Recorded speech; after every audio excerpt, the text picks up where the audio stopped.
तीन तरह का मास होता है, relative, absolute, gram.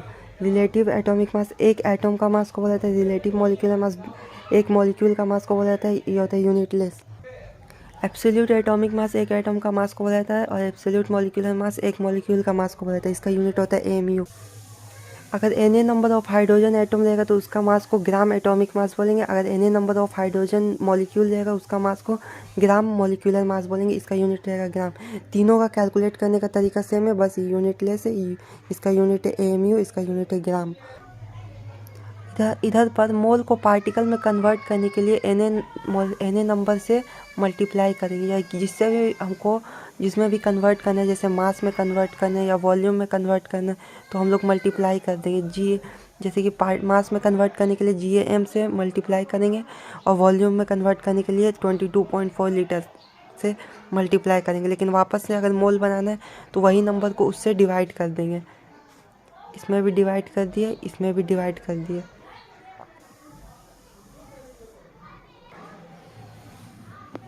Number of moles का ये सब फॉर्मूला है। Mass given by molecular mass, mass given bye gram atomic mass, ये सब फॉर्मूला है।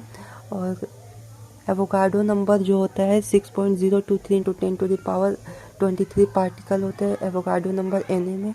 और हर एटम का ग्राम एटॉमिक मास में Na एटम होता है। एक एमयू का डेफिनेशन होता है या तो 1/Na पार्टिकल, या इतना मास या इतना मास, या कार्बन का अगर 12 पार्ट करेंगे तो उसमें से एक पार्ट का जो मास होता है उसको, या मास ऑफ एक प्रोटॉन या मास ऑफ एक न्यूट्रॉन को बोला जाता है। नंबर ऑफ न्यूट्रॉन ऐसे निकाला जाता है। यह एलिमेंट का मास नंबर, यह एटॉमिक नंबर, दोनों को सब्ट्रैक्ट कर देंगे इधर पर, दोनों को सब्ट्रैक्ट कर देंगे तो हम लोग को नंबर ऑफ न्यूट्रॉन मिल जाएगा। इधर पर मास नंबर है और ये एटॉमिक नंबर है Z, ठीक है। अगर एक एमयू का डेफिनेशन को चेंज कर देंगे तो हम लोग का एब्सोल्यूट चेंज हो जाएगा, और एब्सोल्यूट और ग्राम चेंज नहीं होगा, ये दोनों चेंज नहीं होगा, सिर्फ रिलेटिव चेंज होगा।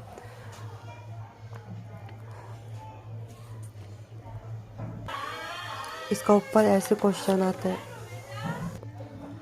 अगर new relative atomic mass, gram atomic mass और एब्सोल्यूट एटॉमिक मास फाइंड करने बोलेगा और एक एमयू का डेफिनेशन इतना बताएगा एक एटम का, ठीक है, तो उसको ऐसे कैलकुलेट करेंगे। ग्राम एटॉमिक मास और एब्सोल्यूट एटॉमिक मास तो चेंज नहीं होगा, उसको जैसे कैलकुलेट करते हैं वैसे कर देंगे। और new relative atomic mass calculate करने के लिए ये वाला फॉर्मूला लगाएंगे, जिसमें ए जो होगा पूरा वो जो होगा कंपाउंड का मास होगा, कंपाउंड का मॉलिक्यूलर मास जो हम लोग इधर पर निकालेंगे वही ए का जगह पर पुट करेंगे, और एक्स का जगह पर 1/60 या 1 जो भी डेफिनेशन इसमें बताएगा वही का जगह पर एक्स का वैल्यू पुट कर देंगे, हम लोग का आंसर आ जाएगा ये वाला ट्रिक से।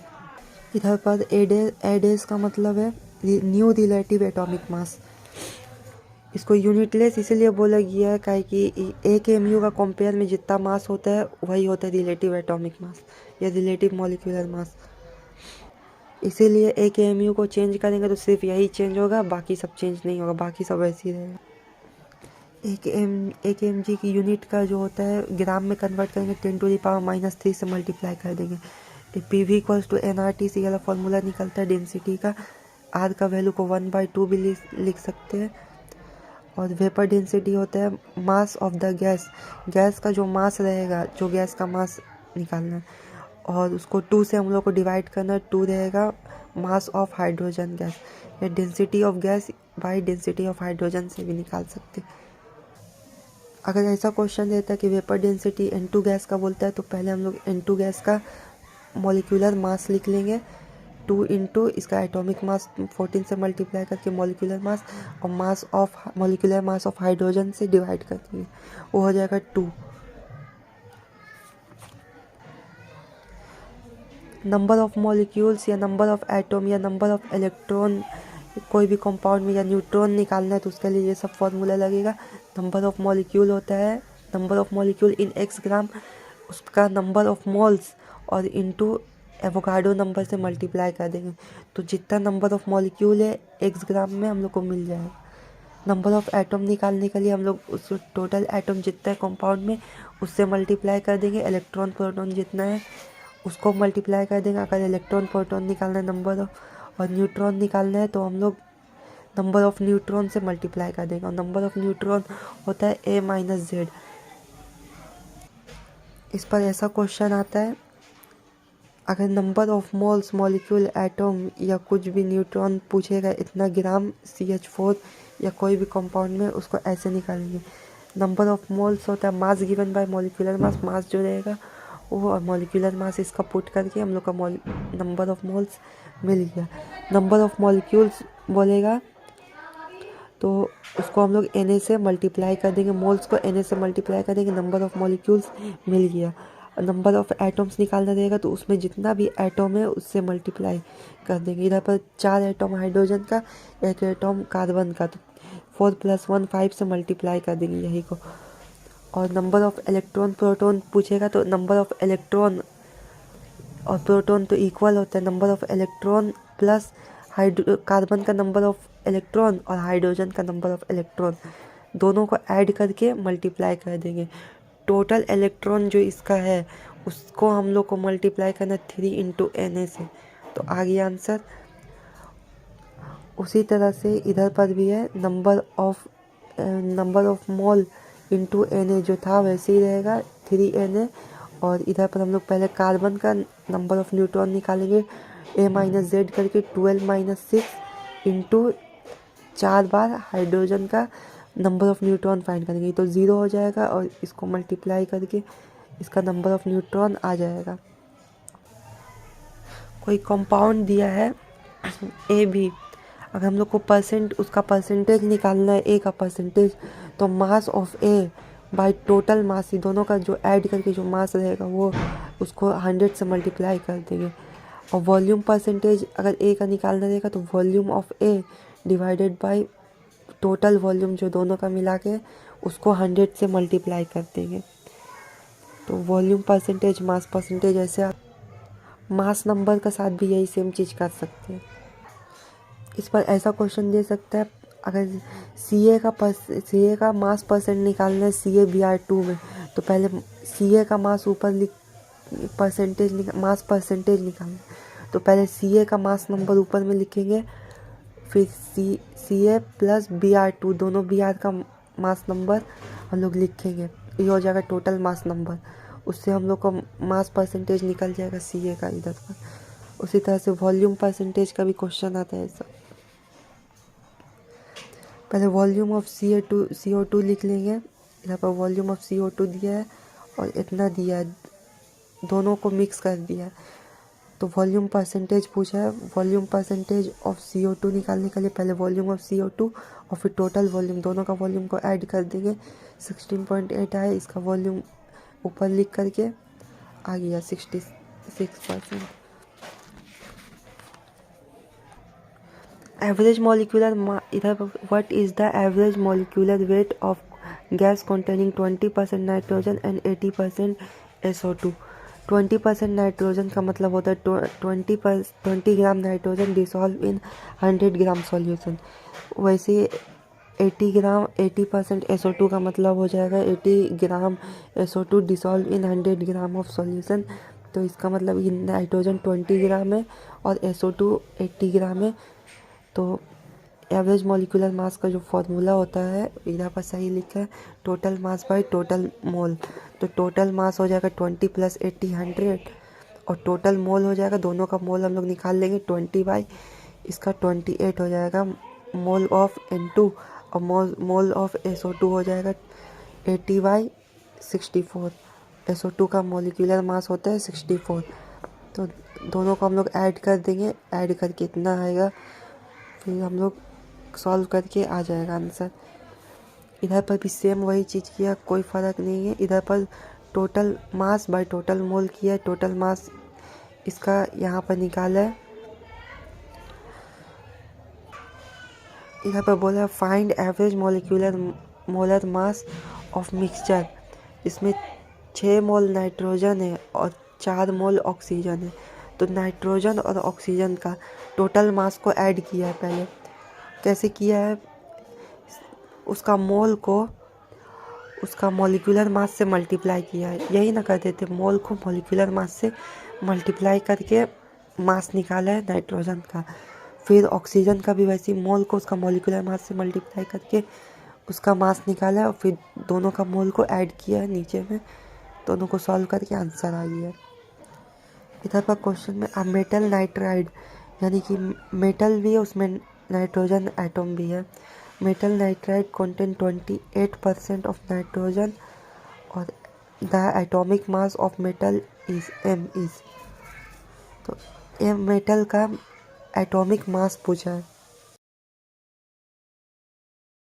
A metal nitride M3N2 contain 28% of nitrogen, यानी कि इसमें 28 ग्राम नाइट्रोजन है। मेटल नाइट्राइड में 100 ग्राम, मेटल नाइट्राइड में 28 ग्राम नाइट्रोजन है। और the atomic mass of metal M is, M का एटॉमिक मास पूछा है। तो पहले मेटल का एटॉमिक मास को x मान लेंगे। मोल्स ऑफ नाइट्रोजन निकालने के लिए उसका मास गिवन बाय एटॉमिक मास करेंगे, तो मास गिवन है 28, एटॉमिक मास है उसका 14, तो मोल्स ऑफ नाइट्रोजन निकाल लेंगे। मोल्स ऑफ मेटल M निकालने के लिए 100 माइनस 28 करेंगे, उसका मास 100 माइनस 28 होगा, क्या कि टोटल मेटल नाइट्राइड का मास है 100 ग्राम। तो उसमें से अगर नाइट्रोजन का मास सब्ट्रैक्ट करेंगे तो हम लोग को सिर्फ मेटल का मास मिलेगा, तो 100 माइनस 28 कर देंगे। और उसका मेटल का जो मॉलिक्यूलर मास है वो तो हम लोग को नहीं पता है, तो उसको हम लोग x मान लेंगे, इतना आ जाएगा। तो हम लोग दोनों का रेशियो लेंगे, मास का, मेटल का और नाइट्रोजन का। रेशियो लेने के बाद दोनों का मोल्स को हम लोग डिवाइड कर देंगे, और कंपाउंड में जितना मोल्स दिया हुआ है उसको हम लोग इसका जगह पर पुट करेंगे। 3 और 2 दिया है, 3:2 इधर पर पुट कर देंगे। और इसका मेटल का मोल्स 72/x और इसका नाइट्रोजन का 2 पुट करके आंसर आ जाएगा। x का वैल्यू हम लोग निकाल लेंगे, x ही है मेटल का मॉलिक्यूलर मास। इसमें एक और क्वेश्चन आता है, एक और फॉर्मूला पर, एवरेज एटॉमिक मास का ऊपर एवरेज एटॉमिक मास पूछता है, जिसमें क्या कहता है, परसेंटेज आइसोटोप देता है। दो सेम एलिमेंट देगा जिसका आइसोटोप अलग अलग रहेगा और जिसका परसेंटेज अबंडेंस भी अलग अलग रहेगा। तो जितना भी देगा 2-3 कंपाउंड, 2-3 एटम, तो सबका परसेंटेज अबंडेंस को उसका मास नंबर से मल्टीप्लाई करके ऐड करके 100 से डिवाइड कर देना है। अगर दोनों का परसेंटेज अबंडेंस सेम है, 50-50 या 50-50 सेम है, और मास नंबर अलग है, तो दोनों का मास नंबर को बस ऐड करके 2 से डिवाइड कर देंगे। इसका ऊपर ऐसा क्वेश्चन है। If element x has 2 isotope, कोई भी एलिमेंट x है उसका 2 आइसोटोप है, आइसोटोप का मास नंबर दे दिया है, मास नंबर अलग अलग है, और 50% एवरेज उसका 50% अबंडेंस है दोनों का। एवरेज एटॉमिक मास बोला, एवरेज एटॉमिक मास उसका परसेंटेज अबंडेंस पहला का मास नंबर से मल्टीप्लाई किया, फिर दूसरा का परसेंटेज अबंडेंस दूसरा का मास नंबर से मल्टीप्लाई किया, दोनों का परसेंटेज अबंडेंस तो सेम है, 50% कर दिया। इसको शॉर्ट तरीका से भी कर सकते हैं कि दोनों का हम लोग मास नंबर से मल्टीप्लाई ऐड करके बस 2 से डिवाइड कर देते। 40 + 50 90 होता है, 90/। इधर पर क्या, the average of molar mass of chlorine is 35.5 gram per mole, ratio of chlorine 35 to chlorine 37 in natural occurring chlorine is close to. इधर पर बोला है दोनों क्लोरीन का, दोनों आइसोटोप क्लोरीन का उसका परसेंटेज अबंडेंस का रेशियो इधर पर पूछा है। Ratio of naturally occurring, percentage abundance कितना होता है, नेचुरली कितना ऑकरिंग है वही होता है। तो हम लोग क्या करेंगे, टोटल दोनों का जोड़ करके तो 100 ग्राम आना, 100% आना चाहिए। तो एक का हम लोग x ले लेंगे और एक का हम लोग 100 माइनस x ले लेंगे, तो दोनों का परसेंटेज अबंडेंस इतना इतना है हम लोग का हिसाब से। तो हम लोग क्या करेंगे, हम लोग जैसे करते हैं फॉर्मूला यूज़ कर देंगे, percentage abundance into mass number कर देंगे, percentage abundance into mass number करके 100 से डिवाइड करें। एक्स का वैल्यू हम लोग का पास आ गया। अब इसका भी एक्स का वैल्यू आ गया, तो मतलब क्लोरीन 35 का हम लोग का परसेंटेज अबंडेंस आ गया, और क्लोरीन 37 का निकालने के लिए 100 माइनस एक्स कर देंगे तो आ जाएगा। दोनों का आ गया, दोनों का परसेंटेज अबंडेंस भी है, मास नंबर भी है, परसेंटेज अबंडेंस का रेशियो ले लेंगे, जो क्वेश्चन में बोला आ गया आंसर। उसी तरह से एक और क्वेश्चन है, एवरेज एटॉमिक मास ऑफ, ये अलग उससे भी ज़्यादा हार्ड है। Average atomic mass of magnesium इतना दे दिया है, और फिर this magnesium is composed of 79 mole percent. ये भी एक तरह से परसेंटेज अबंडेंस देने का तरीका, 79 मोल परसेंट मतलब 79% अबंडेंस ऑफ मैग्नीशियम, इतना इसका परसेंटेज अबंडेंस है, इसका मास नंबर भी ऊपर में गिवन है। एंड रिमेनिंग 21%, यानी कि 79 माइनस 100, 21% जो रिमेनिंग मोल परसेंट है, वो mole percent percentage abundance of magnesium 25 and 26 magnesium. Calculate mole percent of 26 magnesium, इसका परसेंटेज अबंडेंस बोला है, इसका परसेंटेज अबंडेंस, और ये दोनों का जोड़ के जो परसेंटेज अबंडेंस है 21 है। क्वेश्चन में क्या गिवन है सही से देखते हैं। एवरेज एटॉमिक मास है इतना एमयू, मैग्नीशियम 24 का परसेंटेज अबंडेंस 79% दिया है, और ये दोनों का परसेंटेज अबंडेंस जोड़ के 21 दिया है।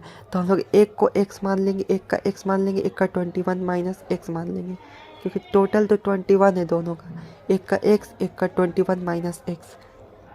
ठीक है, अब तीनों का परसेंटेज अबंडेंस भी है, मास नंबर भी है, फॉर्मूला पुट कर देंगे, mass percentage abundance into mass plus percentage abundance into mass, तीनों कंपाउंड का ऐसे ही कर दे, तीनों का आइसोटॉप का ऐसे ही करके 100 से डिवाइड करेंगे। एक्स का वैल्यू आ गया, एक्स का वैल्यू आ गया, मतलब Mg25 का परसेंटेज अबंडेंस आ गया, और 21 माइनस एक्स कर देंगे तो Mg26 का इसका परसेंटेज अबंडेंस कैलकुलेट हो जाएगा 10%।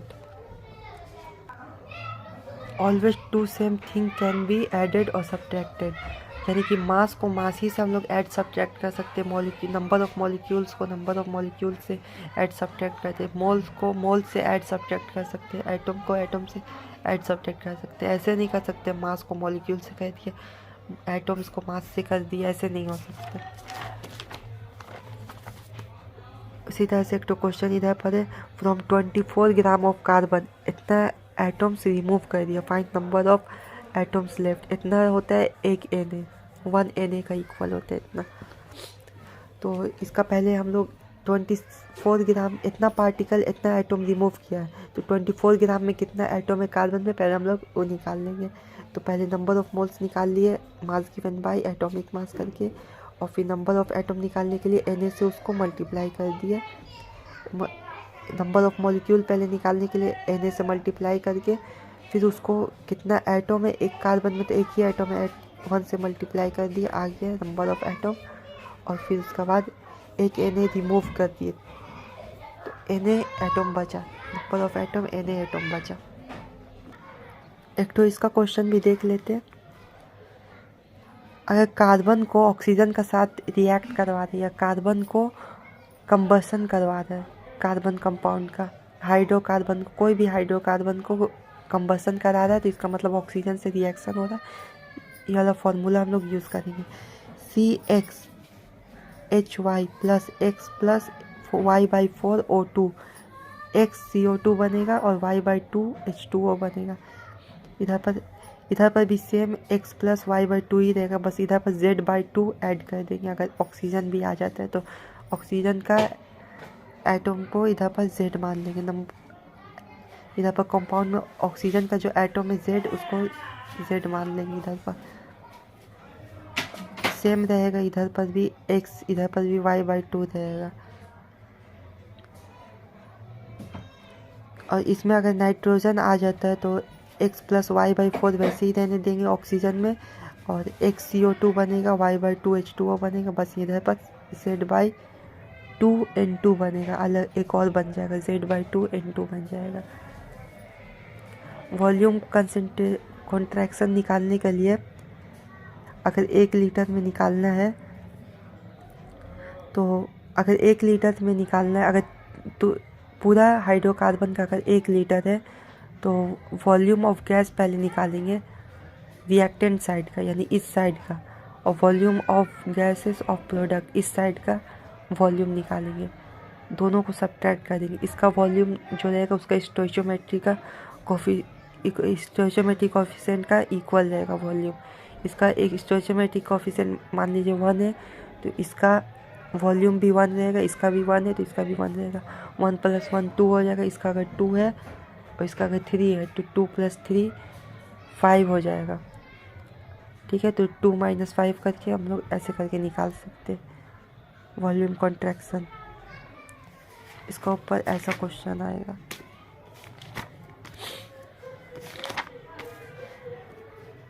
यहाँ पर minimum number of moles of O2 required for the complete combustion of 1 mole of propane 2 mole of butane. तो पहले 1 मोल ऑफ प्रोपेन का कर लेंगे। 1 मोल ऑफ प्रोपेन का कंबसन कर लिए, O2 से उसको ऐड करेंगे तो वही फार्मूला यूज़ करेंगे। प्रोपेन का फार्मूला तो हम लोग जानते हैं C3H8 x + y/2 x + y/4 3 + 8/4। अगर हम लोग करेंगे तो 5 आएगा, 5 O2 x CO2 यानी 3 CO2 y/2 H2O शायद था, y/2 H2O y/2 H2O कर देंगे। y/2 यानी कि 8/2 4 H2O हो जाएगा। यानी कि यहाँ पर 5 mole of O2 required for complete combustion of 1 mole of propane.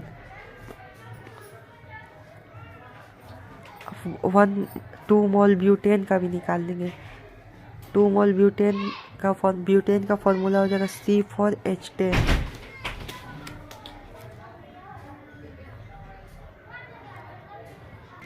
वही वाला फॉर्मूला यूज़ करेंगे x + y/4 का O2 का निकालने के लिए। O2 का स्टोइचोमेट्रिक कोफिशिएंट निकालने के लिए x + y/4 यूज़ करेंगे। x हो जाएगा 4 और y हो जाएगा y/4 हो जाएगा 10/4।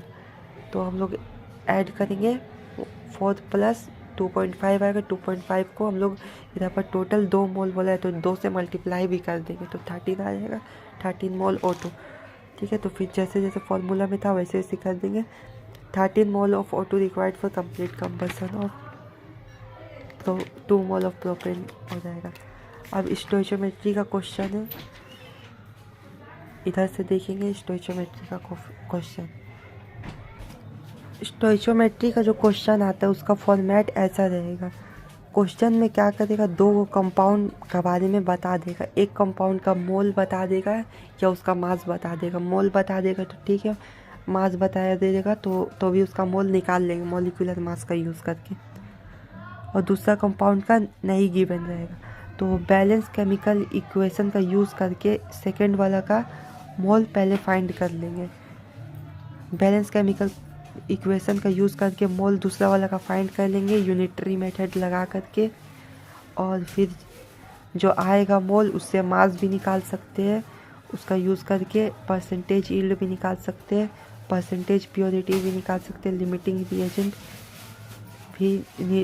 रिएजेंट भी निकाल के करने वाला आता है क्वेश्चन, वो भी देखेंगे।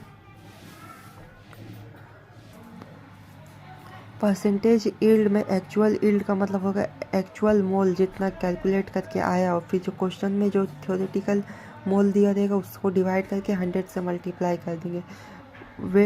वेट प्योरिटी का मतलब इसमें प्योर वेट का इधर पर पुट करेंगे वैल्यू, इधर पर इम्प्योर वेट का वैल्यू हम लोग को मिलेगा। और कितना परसेंट प्योर है, 95%, 40% परसेंटेज यहाँ पर डालना है। लिमिटिंग रिएजेंट का सीधा फॉर्मूला होता है नंबर ऑफ मोल्स बाय उसका स्टोइचोमेट्रिक कोफिशिएंट।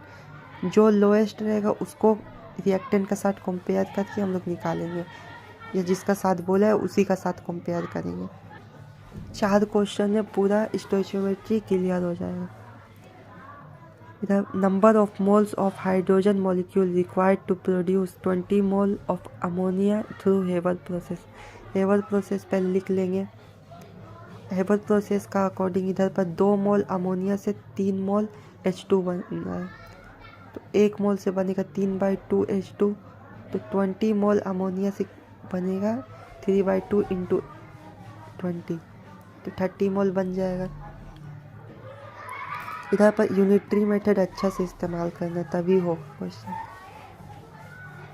दूसरा क्वेश्चन में बोला ये रिएक्शन दे दिया है 8 mole of P and 5 mole of Q will produce, यानी इसका 8 मोल और इसका 5 मोल कितना रिएक्टेंट आर प्रोड्यूस करेगा। तो लिमिटिंग रिएजेंट निकालेंगे। लिमिटिंग रिएजेंट का मतलब क्या होता है, जो सबसे पहले ख़त्म होगा, जो सबसे पहले फिनिश होगा रिएक्शन में। क्यों यहाँ पर वो निकालने के लिए अभी पढ़े तो फॉर्मूला, जो मोल्स दिया हुआ है वो वाला मोल और उसका स्टोइचियोमेट्रिक कोएफिशिएंट से उसको डिवाइड कर देंगे, उसका लिमिटिंग रिएजेंट आ जाएगा। और फिर इसका भी लिमिटिंग रिएजेंट हम लोग ऐसे निकाल लेंगे, मोल बाई उसका स्टोइचियोमेट्रिक कोएफिशिएंट आ गया, और जो लोएस्ट रहेगा वही पहले ख़त्म होगा, उसको रिएक्टेंट के साथ कंपेयर करेंगे। इधर पर बोला कितना प्रोड्यूस करेगा, आर कितना प्रोड्यूस करेगा, तो हम लोग आर के साथ लिमिटिंग रिएजेंट को कंपेयर कर देंगे। कुछ भी पूछेगा कि ई कितना प्रोड्यूस होगा, उसको लिमिटिंग रिएजेंट के साथ में कंपेयर कर देंगे। आर 1 मोल आर से इधर पर 2 मोल से इधर पर 1 मोल आर बन रहा है, कंपेयर करें 2 मोल से 1 मोल आर बन रहा है, ठीक है। तो 1 मोल से इधर पर बनेगा 1/2 मोल आर। 8 मोल से तब कितना बनना चाहिए, 8 मोल से 8 से मल्टीप्लाई किए 4 मोल ऑफ आर बन गया, यही आंसर।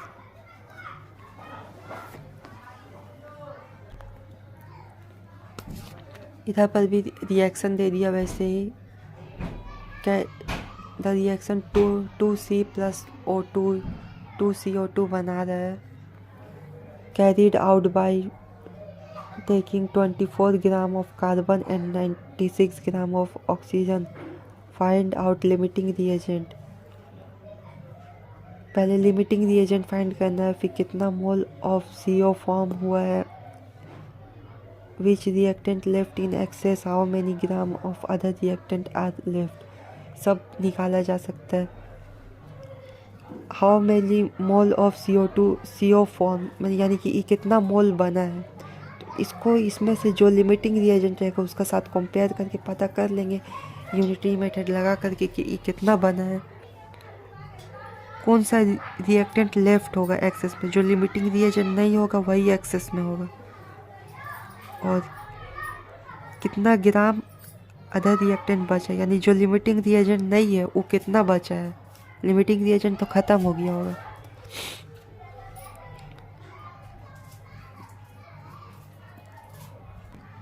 तो पहले बोला है लिमिटिंग रिएजेंट फाइंड करने। लिमिटिंग रिएजेंट निकालने के लिए पहले कार्बन का मोल निकाल लेते हैं। कार्बन का मोल निकाल लिया, O2 का भी मोल निकाल लिया, मास गिवन बाय मॉलिक्यूलर मास से इसका भी मोल निकाल लिया। और फिर अब लिमिटिंग रिएजेंट ऑफ कार्बन निकालेंगे। वो निकालने के लिए पहले नंबर ऑफ मोल बाय उसका स्टोइचियोमेट्रिक कोएफिशिएंट कर दिया, आ गया। और लिमिटिंग रिएजेंट ऑफ ऑक्सीजन निकालने के लिए उसका number of mole of O2 और उसका स्टोइचियोमेट्रिक कोएफिशिएंट से उसको डिवाइड किया, आ गया। तो इधर पर लोएस्ट है कार्बन का लिमिटिंग रिएजेंट, तो कार्बन लिमिटिंग रिएजेंट हो गया, पहला आंसर हो गया लिमिटिंग रिएजेंट कार्बन है। How many moles of CO form, CO कितना बनेगा वो निकालने के लिए लिमिटिंग रिएजेंट को CO से कंपेयर कर लेंगे। लिमिटिंग रिएजेंट कार्बन है, 2 मोल कार्बन से 2 मोल CO बन रहा है, तो how many mole of carbon form हो जाएगा 2 मोल, 2 मोल बन जाएगा। 2 मोल से 2 बन गया। अब बाई चांस अगर 1 मोल से बनना देता तो 1 मोल कार्बन से भी 1 ही मोल बनता, लेकिन इधर 2 मोल है, 2 मोल से 2 मोल कार्बन मोनोऑक्साइड बन रहा है, ठीक है। तो लिमिटिंग रिएजेंट तो कार्बन था, तो O2 यानी कि एक्सेस में रह जाएगा, O2 लेफ्ट इन एक्सेस। दूसरा का भी आंसर आ गया, which reactant is left in excess, O2 left हो जाएगा एक्सेस में।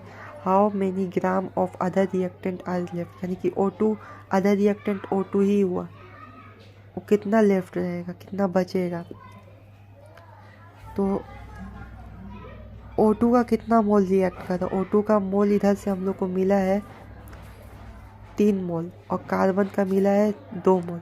2 मोल कार्बन इधर पर रिएक्शन में है 2 मोल और O2 है 3 मोल।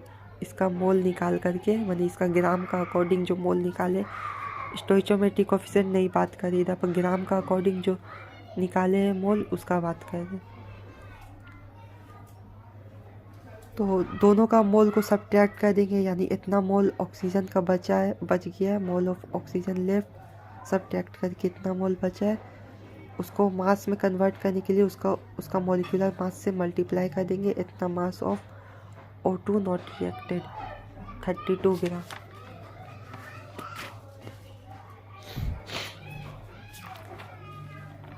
ये वाला क्वेश्चन आया था नीट 2022 में। इससे ज़्यादा हार्ड नहीं किया जा सकता है स्टोइचोमेट्री का क्वेश्चन।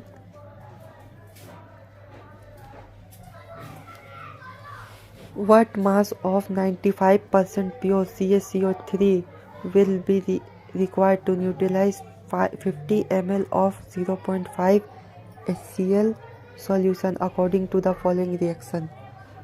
ये वाला रिएक्शन दिया यहाँ पर, जिसमें जो CaCO3 है ना 95% प्योर है और HCl जो है ना HCl 50 ml है, 50 ml है वॉल्यूम उसका, और उसका कंसंट्रेशन है 0.5 m कंसंट्रेशन है।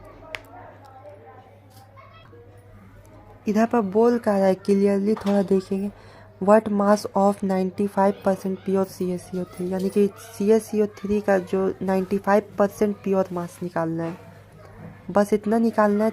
CaCO3 का 95% प्योर, 100% प्योर का नहीं, 95% प्योर का मास निकालना है। वो 95% प्योर मास जो रहेगा वो इससे न्यूट्रलाइज होने में यूज़ होगा।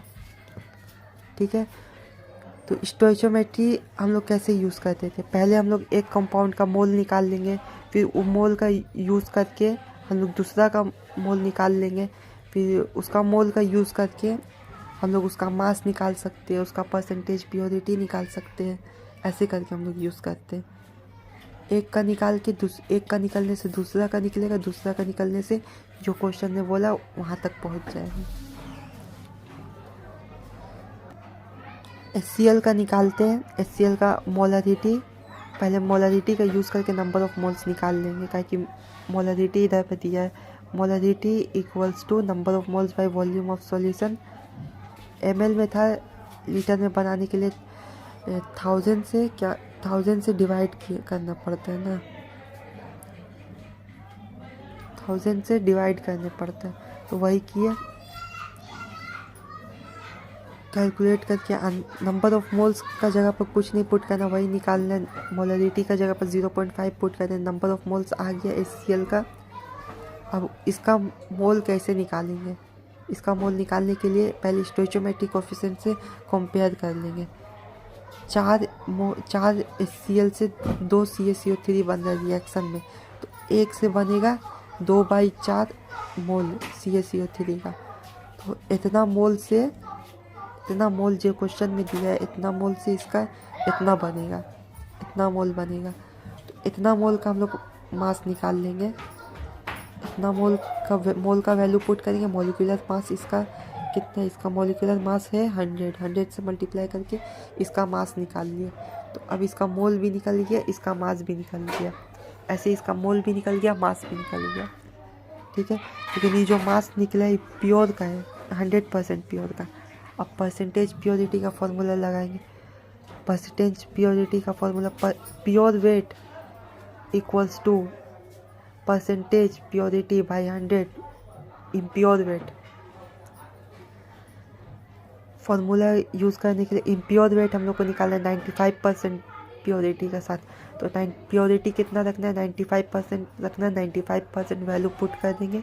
प्योर वेट हम लोग को मिला था इधर पर, तो 1.25 इधर पर प्योर वेट पुट कर देंगे, 100 से मल्टीप्लाई कर देंगे परसेंटेज के लिए, आ जाएगा आंसर ना। 1.322 आ गया आंसर। पर बस इतने ही रहते स्टोइचोमेट्री में। और वॉल्यूम कंसंट्रेशन का आप क्वेश्चन करेंगे, वॉल्यूम कॉन्ट्रैक्शन का क्वेश्चन ऐसा आएगा। Find volume contraction of 1 litre of C2H6 when it undergoes combustion. अगर एक कंबसन में जाएगा 1 लीटर ऑफ CO3, तो 1 लीटर का हाइड्रोकार्बन का कंबसन का फॉर्मूला ऐसे लिखा जाएगा, x + y/4 O2, 7/2 O2 आ गया, x CO2, 2 CO2 आ गया और 3 H2O, y/2 H2 यानी 6/2 3 H2O। H2O लिक्विड रहेगा, H2O को हम लोग लिक्विड में देंगे, उसका हम लोग ऐड इसीलिए नहीं करेंगे, सिर्फ गैस का ऐड करेंगे। ठीक है, इधर पर अगर H2O आ जाता है तो लिक्विड में होगा, उसको ऐड नहीं करेंगे वॉल्यूम कॉन्ट्रैक्शन में। सब में अगर H2O आएगा तो उसको ऐड नहीं करेंगे। इस साइड का जो स्टोइचोमेट्रिक कोएफिशिएंट वही इसका वॉल्यूम होगा, दोनों का वॉल्यूम ऐड कर दिए। इस साइड का जो वॉल्यूम है सिर्फ CO2 का, उसको भी दोनों को सब्ट्रैक्ट कर दिए, आ गया आंसर। सेम इसमें भी किया है वैसे ही। 3 लीटर था, इधर पर 1 लीटर था, इधर 3 लीटर है, दोनों को ऐड किया, इधर पर 2 लीटर था, सब्ट्रैक्ट किया, आ गया आंसर। फॉर्मूला बस याद रखना है इसका पर 1 लीटर, इधर पर 31/4 लीटर, इसका 6 लीटर, इसका 1/2 लीटर आ जाएगा। H2O को हमेशा लिक्विड लेंगे, उसको ऐड नहीं करेंगे वॉल्यूम कॉन्ट्रैक्शन में। इधर पर 1 + 31/4, 6 + 1/2, इधर पर आ गया इसका।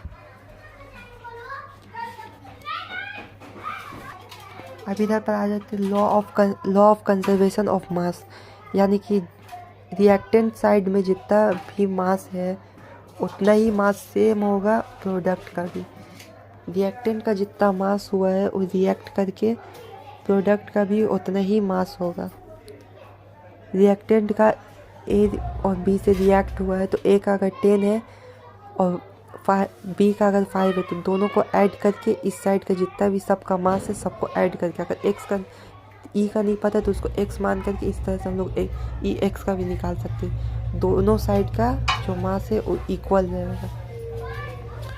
तो अगर मास बता देगा रिएक्टेंट का और प्रोडक्ट का क्वेश्चन में, तो ये चीज़ को याद रखना है, law of conservation of mass. Reactant का और प्रोडक्ट का मास हमेशा इक्वल रहेगा।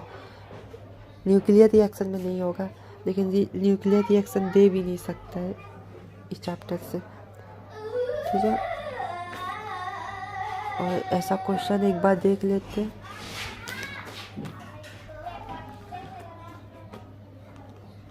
देखिए, if 63 gram of NaHCO3 are added to 15.0 gram of CH3COOH solution, the residue form। देखिए, NaHCO3 दोनों को ऐड किया तो रेसिड्यू बना। रेसिड्यू क्या होता है? प्रोडक्ट और H2O का जो रहता है मिक्स करके उसको रेसिड्यू बोला जाता है। रेसिड्यू बना 18 gram. What is the mass of CO2 release in the reaction? Plus CO2 भी बनेगा तो CO2 का मास पूछा, तो दोनों साइड का जो मास होगा इक्वल होगा। इसका मास ऐड कर दिया, इसका मास ऐड कर दिया, ऐड करके वापस X मिल गया, इक्वल मास था।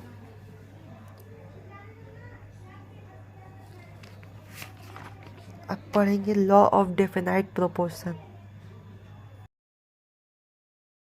देखिए, अभी हम लोग पढ़ रहे थे लॉ ऑफ डेफिनाइट प्रोपोर्शन।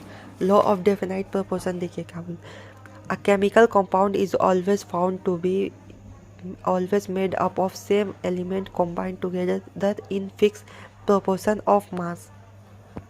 यानी कोई भी केमिकल कंपाउंड हो, H2O हो, H2O2 हो, या H2SO4 हो, या NH3 हो, कोई भी हो, सब में जो एटम का जो परसेंटेज है एटम, जितना अमाउंट ऑफ एटम यूज़ हुआ वो फिक्स होता है, और मास, उसका मास भी फिक्स होता है, उसका मोल्स भी फिक्स होता है, उसका रेशियो भी फिक्स होता है, सब फिक्स होता है, चाहे वो जैसे भी बने, जहाँ पर भी बने, जैसे भी बने। ठीक है, तो एक क्वेश्चन देख लेते हैं तो थोड़ा और अच्छा से समझ में आएगा। इधर पर क्वेश्चन में बोला है what is the mass of oxygen and hydrogen in 450 gram of water H2। तो in H2O atom of H2 and H2 atom combine in a fixed proportion in mass by ratio। तो H2O में hydrogen का 2 atom और oxygen का एक atom combine करता है। Hydrogen का जो मॉलिक्यूलर मास है वो 2 हो जाएगा, ऑक्सीजन का एक एटम होता है, एटॉमिक मास हो जाएगा 16 हो जाएगा। दोनों का रेशियो लेंगे 1:8 आएगा। दोनों का मास को हम लोग, इसका मास को 1x मान लेंगे, इसका मास को हम लोग, ऑक्सीजन का मास को 8x मान लेंगे। टोटल मास दोनों को ऐड करके 9x आ जाएगा, और टोटल मास जो क्वेश्चन में जो गिवन है वो है 450। टोटल मास हम लोग का रेशियो का थ्रू आया है 9x, और क्वेश्चन में इतना गिवन है, तो हम लोग x का वैल्यू, दोनों को इक्वेट करके x का वैल्यू हम लोग निकाल लेंगे। अब जो x का वैल्यू आया है, x को अगर हम लोग H2 का रेशियो से मल्टीप्लाई करते 1x करते हैं, देखिए ऐसे, mass of H2 in 450 gram of H2O is 1x। यही था ना, mass of H2 in is 1x, mass of H2 in 450 gram of H2 is 1x। x से मल्टीप्लाई कर दिए, आ गया 50 gram. Mass of O in 450 gram of H2O ये था 8x, यहाँ पर था 8x। x को मल्टीप्लाई कर दिए 8 से, 50 इंटू 8 400 आ गया। परसेंटेज निकालने के लिए, जैसे हाइड्रोजन का परसेंटेज निकालना है H2O में, तो हाइड्रोजन का मास हम लोग पहले डालेंगे। हाइड्रोजन का मास था 50 बाय टोटल मास इंटू 100 से मल्टीप्लाई किए, आ गया उसका परसेंटेज। मास ऑफ ऑक्सीजन निकालने के लिए, मास परसेंटेज ऑफ ऑक्सीजन का मास जो आया था, ऑक्सीजन का mass by total mass into 100 किए, आ गया। ठीक है, यही था लॉ ऑफ कांस्टेंट प्रोपोर्शन या डेफिनाइट प्रोपोर्शन। इसमें बस इतना बताया है कि कोई भी कंपाउंड जब बनेगा तो उसमें जो मोल्स का, मास का जो रेशियो है वो फिक्स रहेगा। जो ये क्वेश्चन में हम लोग देख लिए अच्छा से कि कैसे मोल्स का, मास का रेशियो फिक्स है, परसेंटेज का, कंपाउंड का परसेंटेज कैसे फिक्स है, तो कांस्टेंट रहता है। वही इधर पर भी बोला a chemical compound is always found to be made up of the same element combined together in the fix proportion of by mass. यहाँ पर मास परसेंटेज का बस फॉर्मूला दे दिया है, और इधर पर लिमिटेशन दे दिया, law is not applicable if isotope of element is change. Isotope अगर बदलेंगे एलिमेंट का तो लॉ एप्लीकेबल नहीं होगा दो अलग अलग आइसोटोप के लिए। Sometimes percentage is same but compound is different. Different मतलब बोलने का मतलब डिफरेंट कंपाउंड के लिए नहीं है एप्लीकेबल। ऐसा क्वेश्चन दे सकता है लॉ ऑफ डेफिनाइट प्रोपोर्शन से, 2.16 ग्राम of copper metal 2.60 gram when treated with nitride followed by the ignition of the nitrate gave 2.70 gram of copper oxide. जब इग्नाइट किया तो कॉपर ऑक्साइड 2.70 ग्राम मिला। इतना तक हम लोग अच्छा से बना लिए, ये मिला। इन अनदर एक्सपेरिमेंट, अब दूसरा एक्सपेरिमेंट यहाँ पर क्या करके वो भी बना रहे हम लोग। 1.15 gram of copper oxide, 1.15 gram of copper oxide भी oxide upon reduction with hydrogen के साथ reduction gave 0.92 gram of copper. इतना ग्राम ऑफ कॉपर दिया, वाटर भी दिया।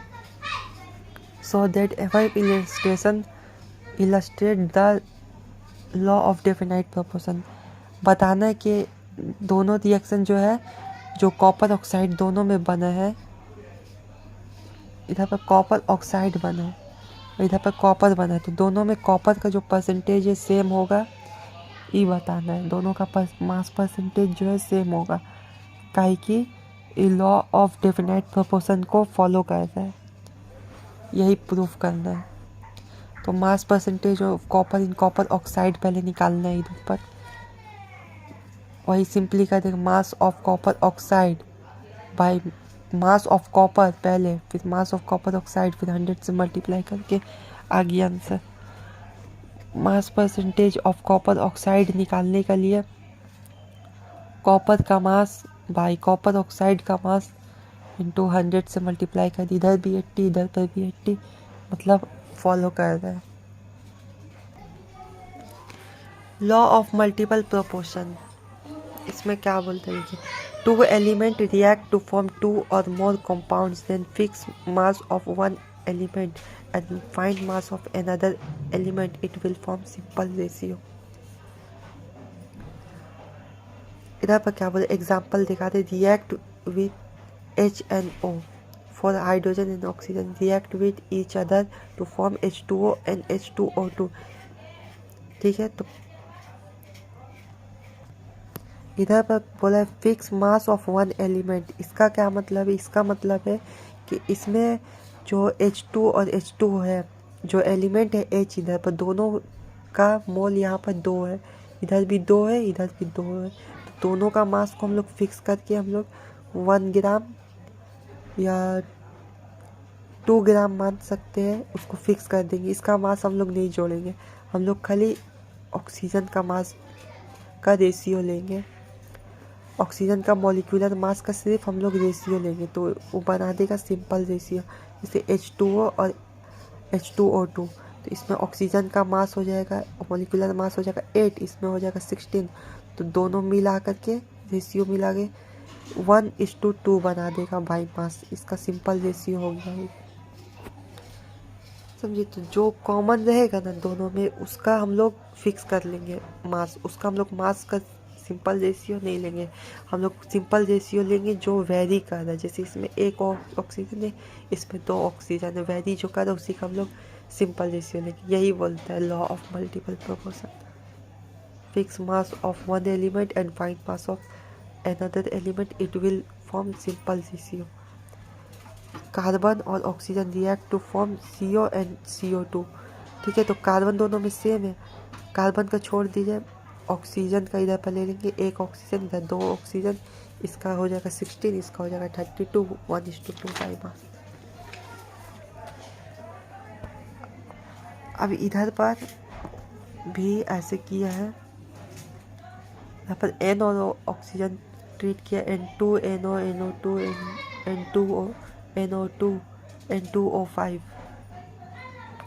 N2O NO N2O3 NO2 N2O5। ठीक है, ऐसे था। अब let us fix mass of N, nitrogen का फिक्स कर देते हैं पहले, नाइट्रोजन को छोड़ करके ऑक्सीजन तो सब में चेंज होता है, ऑक्सीजन का निकाल लेते हैं, ऑक्सीजन का 1 ऑक्सीजन का इसमें हो जाएगा 8, इसमें भी 1 ऑक्सीजन के इसमें भी 8 होना चाहिए। इधर पर क्या हुआ है ना, इधर पर होना चाहिए था, ऑक्सीजन का मॉलिक्यूलर मास होता है 16, तो इधर पर होना चाहिए था 16, लेकिन इधर पर 8 कैसे हुआ, देखिए सब में नाइट्रोजन 1-1 है, नहीं देखिए इस नाइट्रोजन इसमें 1 है, इसमें 1 है, तो इसके लिए क्या, इसको कैसे किया गया है ना, ऐसे किया गया है। इधर पर देखिए कैसे किया है, देखिए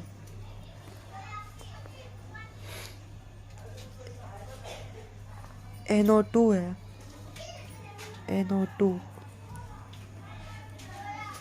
N2O है,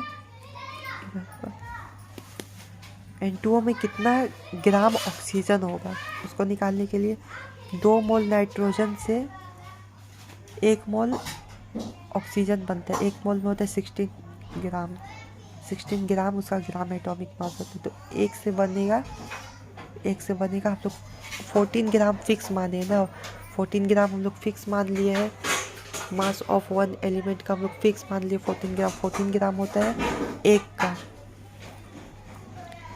का होता है 14 ग्राम। तो ये हो जाएगा 16/2, तो ये कट किया जाएगा 8। उसी तरह से बाकी सब का भी किया है। NO का 1 से इसका भी बन जाएगा 16, इसका 1 मीन्स 14 ग्राम से इसका 16 ग्राम बन जाएगा। N2 और 3 का देखिए कैसे किया हो। N2 और 3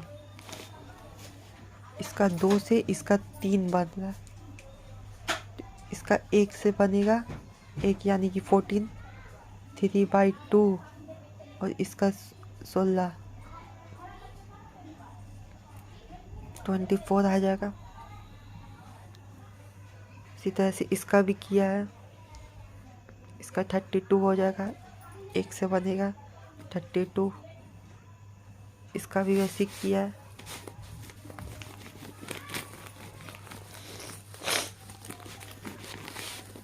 ऑक्सीजन का निकालने के लिए N2O5 किया है, 2 से बना 5, तो 1 से बनेगा 5/2 इंटू इसका 16 जो रहेगा भाई 2 8 जो 5 8 जो 40 आ जाएगा। इधर पर सब मिल के सिंपल रेशियो बना देगा। ऐसे किया जाता है लॉ ऑफ मल्टीपल प्रोपोर्शन में। यह वाला चैप्टर में बस यूनिटरी मेथड अच्छा से आना चाहिए और जो चीज़ सिखाया है इसमें वो सब आना चाहिए, और यूनिटरी मेथड का हर जगह यूज़ है चैप्टर में। ठीक है, ये देख लीजिए गे-लुसाक्स लॉ क्या बोलते हैं, मोल्स स्टोइचियोमेट्रिक कोएफिशिएंट इक्वल्स टू उसका वॉल्यूम, दो है इसका स्टोइचियोमेट्रिक कोएफिशिएंट, इसका वॉल्यूम भी 2 होगा। Volume of H2O by volume of O2। ठीक है, तो number of mole of H2 और number of mole of O2, इधर पर H2O बोले थे, number of mole of H2 और number of mole of O2 का इक्वल होगा वॉल्यूम ऑफ H2 और वॉल्यूम ऑफ O2, तो इक्वल होता है। ऐसे होता है रिएक्शन में।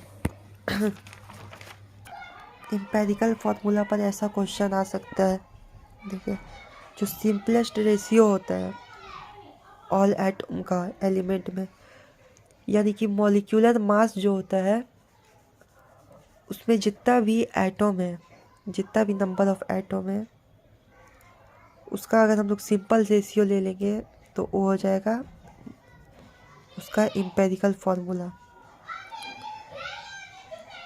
जैसे कि मॉलिक्यूलर फार्मूला है C2H4Cl2, तो तीनों का अगर हम लोग सिंपल रेशियो ले लेंगे, 2 से अगर डिवाइड कर देंगे तीनों को तो 1:2:1 आ जाएगा। ये हो जाएगा उसका एम्पेरिकल फार्मूला। इधर पर CH2Cl आ गया, वही उसका मॉलिक्यूलर एम्पेरिकल फार्मूला हो गया। इसको कैलकुलेट करने के लिए ये सब मेथड भी आता है कैलकुलेट करने के लिए। क्वेश्चन कैसे आएगा, इधर पर दे देगा मॉलिक्यूलर फार्मूला, ठीक है, कोई भी कंपाउंड का, और पूछेगा उसका एम्पेरिकल फार्मूला पूछेगा, उसमें परसेंटेज बता देगा सबका। तो क्या करेंगे, तीनों कंपाउंड हम लोग लिखेंगे, पहले तीनों एलिमेंट लिखेंगे, कंपाउंड का तीनों एलिमेंट को हम लोग लिखेंगे, और तीनों एलिमेंट का जो परसेंटेज है और परसेंटेज को उसका मॉलिक्यूलर मास से हम लोग डिवाइड कर देंगे। कार्बन का भी उसका मॉलिक्यूलर मास से डिवाइड कर देंगे, क्लोरीन का भी इधर पर कर दिए। डिवाइड करके जो सबसे स्मॉलेस्ट नंबर आया है उसको सबसे डिवाइड कर देंगे। अब जो नंबर आता है अगर डेसिमल में आएगा तो अप्रोक्सीमेटली ले लेना है, और डेसिमल में नहीं आता है तो अच्छा बात है, इसको ले लेंगे। यही इसका हो गया एम्पेरिकल फार्मूला, लिख दिए यहाँ पर एम्पेरिकल फार्मूला। अब नंबर ऑफ मोल्स होता है molecular formula weight by empirical formula wait, ये भी ये फार्मूला होता है। तो एम्पेरिकल फार्मूला जो है उसका वेट हम लोग निकाल लिया, मॉलिक्यूलर फार्मूला जो था उसका भी वेट हम लोग यहाँ पर निकाल लिया है। जैसे निकाला जाता है मॉलिक्यूलर मास इनटू उसका नंबर ऑफ एटम वाला कंपाउंड में। ठीक है, तो दोनों का हम लोग का आ गया मास डिवाइड किए हम लोग का आ गया मोल। ठीक है, तो नंबर ऑफ मोल एक और फार्मूला होता है, number of moles equals to molecular formula by empirical formula. Empirical formula नीचे लिख लिया, ऊपर में मॉलिक्यूलर फार्मूला निकालने के लिए एम्पेरिकल फार्मूला को उसका नंबर ऑफ मोल से मल्टीप्लाई कर दिए, मॉलिक्यूलर फार्मूला आ गया। ठीक है, इसका ऊपर क्वेश्चन दिखाते कैसा है। देखिए, a compound content 4.07% hydrogen, 24.27 carbon and 71.65% chlorine. It's molar mass is इतना। मोलर मास दे दिया, what is the empirical and molecular formula. इसका एम्पेरिकल और मॉलिक्यूलर फार्मूला पूछा है क्वेश्चन। तो उसके लिए क्या करेंगे, कार्बन जो जो कंपाउंड दिए उसको ऊपर में लिख लेंगे, उसका परसेंटेज को उसका एटम का साथ डिवाइड कर, उसका मॉलिक्यूलर मास का साथ डिवाइड करते जाएंगे, जैसे अभी किए थे हम लोग वैसे कर दिए। कर देने के बाद हम लोग का एम्पेरिकल फार्मूला का रेशियो आ गया, तो वही हम लोग का एम्पेरिकल फार्मूला था। एम्पेरिकल फार्मूला मास निकाल लिए, मॉलिक्यूलर फार्मूला मास जो हम लोग का दिया है दोनों को डिवाइड करके हम लोग का नंबर ऑफ मोल्स निकाल लिए। और फिर हम लोग क्या किया, नंबर ऑफ मोल्स को मल्टीप्लाई करके एम्पेरिकल फार्मूला से मॉलिक्यूलर फार्मूला हम लोग निकाल लिए।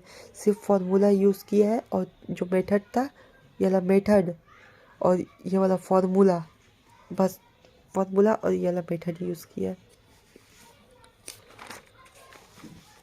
इसमें सिर्फ फार्मूला यूज़ करना है।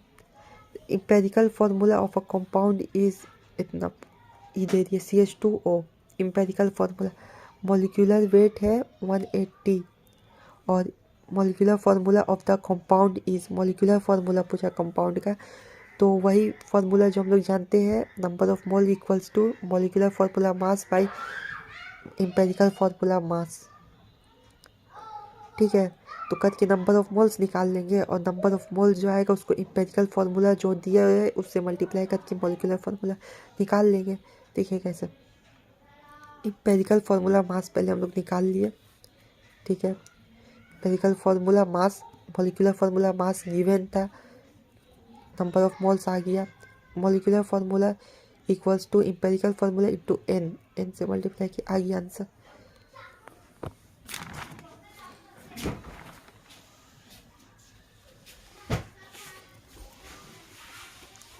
तो ये वाला क्वेश्चन देख लिया। Equal masses of oxygen, hydrogen and methane are taken in identical condition. What is the ratio of volume of gas under the identical condition? अगर इक्वल मास अगर लेगा तो जो इक्वल मास होगा ना, तीनों का जो इक्वल मास होगा वो तीनों का मॉलिक्यूलर मास का LCM होगा। कैसे, तीनों का मॉलिक्यूलर मास हम लोग को पता है रहता है, तो उसका जब हम लोग LCM लिए तो हम लोग का 32 आया। 32 ही तीनों का मास है, तीनों 32 ग्राम 32 ग्राम 32 ग्राम है। ठीक है, तो तीनों का नंबर ऑफ मोल्स निकाल लिया, और फिर उसका number of moles equals to volume, number of moles equals to volume होता है। किसका अकॉर्डिंग, अभी पढ़े थे ना, एवोगाड्रो लॉ का अकॉर्डिंग। वॉल्यूम का जो रेशियो होगा मिक्सचर में, वही नंबर ऑफ मोल्स का भी रेशियो का इक्वल रहेगा। तो हम लोग नंबर ऑफ मोल्स निकाल लिए हैं, और वॉल्यूम का उसका रेशियो अगर हम लोग लेंगे तो वही रेशियो सेम वॉल्यूम का भी रहेगा। आइडेंटिकल कंडीशन होना चाहिए, लेकिन आइडेंटिकल कंडीशन में नंबर ऑफ मोल्स का जो रेशियो रहेगा वही नंबर ऑफ वॉल्यूम का भी इक्वल रहेगा तीनों का। अब ये वाला फॉर्मूला को समझेंगे हम लोग। एक जो शॉर्ट ट्रिक है, ऐसा क्वेश्चन आता है नीट पे, तो उसका शॉर्ट ट्रिक है इसको करने का, कैसे किया जाता है। तो इधर पर PM का मतलब है percentage of metal, metal oxide का, मेटल का कितना परसेंटेज है मेटल ऑक्साइड में। से मान लेते कोई मेटल ऑक्साइड है MO2 ये मेटल है और ये उसका एक ऑक्साइड है। तो इसका जो परसेंटेज रहेगा पूरा कंपाउंड में वो होगा इसका परसेंटेज, और ऑक्सीजन का जितना परसेंटेज रहेगा वो इसका परसेंटेज यहाँ पर पुट करेंगे। और ये जो होगा इसका एटॉमिक मास होगा मेटल का एटॉमिक मास को यहाँ पर पुट करेंगे इधर पर, और ऑक्सीजन का एटॉमिक मास को यहाँ पर पुट करेंगे। एटॉमिक मास या फिर हाँ एटॉमिक मास को पुट करेंगे, एटॉमिक मास को पुट करेंगे ये इधर पर एटॉमिक मास को, और number of moles of metal यहाँ पर पुट करेंगे। इसका कोएफिशिएंट से क्या बोलते हैं, इसका कितना एटॉम है कंपाउंड में देख कर के पुट करेंगे। जैसे यहाँ पर 1 है और यहाँ पर 2 है, तो इधर पर 1 पुट करेंगे और इधर पर 2 पुट करेंगे इसको देख करके। ठीक है, ऐसे यूज़ किया जाता है इस इलेक्ट्रिक को। फिर से बता दें, इधर पर परसेंटेज रहेगा MO2 है जैसे, तो इधर पर मेटल का परसेंटेज, इधर पर ऑक्सीजन का परसेंटेज, इधर पर मेटल का एटॉमिक मास, इधर पर ऑक्सीजन का एटॉमिक मास, इधर पर number of moles of metal, इधर से स्टोरेशन, इधर पर देख करके इसको देख के 1 पुट करना, इधर पर number of moles of oxygen, इसको देख करके ओ पुट कर देना। ठीक है, क्वेश्चन देखते हैं, अभी करेंगे भी क्वेश्चन तो पता चलेगा। An element M makes 2 metal oxide which M is 50% and 40% by mass respectively. If the molecular formula of first is MO2 and molecular formula of second oxide is, तो फर्स्ट का मोलिकुलर फार्मूला बता दिया MO2 जिसमें M जो है 50% है, और दूसरा का मोलिकुलर फार्मूला निकालना है जिसमें M जो है 40% है।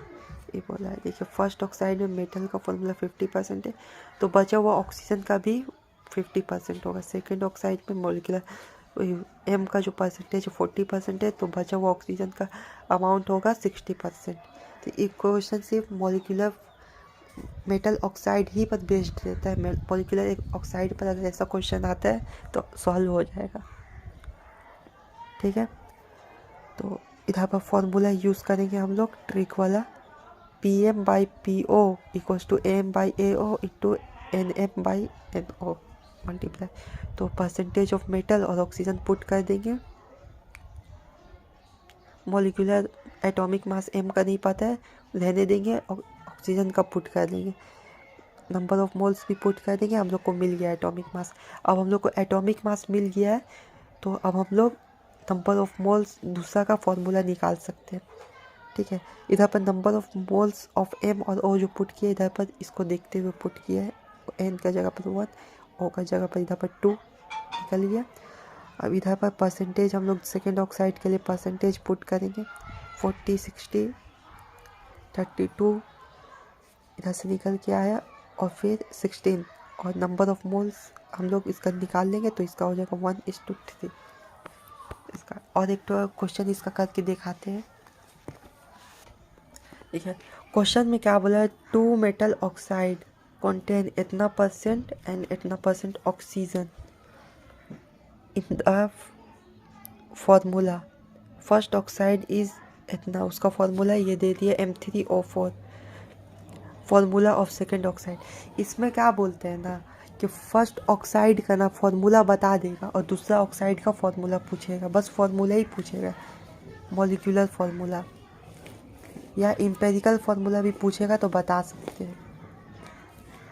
नंबर ऑफ मोल्स से क्या करने होगा, मल्टीप्लाई करने होगा तो मॉलिक्यूलर फार्मूला मिलेगा। और एम्पिरिकल फार्मूला के लिए नंबर ऑफ मोल से मॉलिक्यूलर फार्मूला को डिवाइड करना पड़ेगा, तब मिल जाएगा एम्पिरिकल फार्मूला। मॉलिक्यूलर फार्मूला को 2 से डिवाइड करना होगा, ऐसे ही निकलता होगा। तो जो भी बोलेगा बता देंगे। मॉलिक्यूलर फार्मूला पूछ सकता है क्वेश्चन से,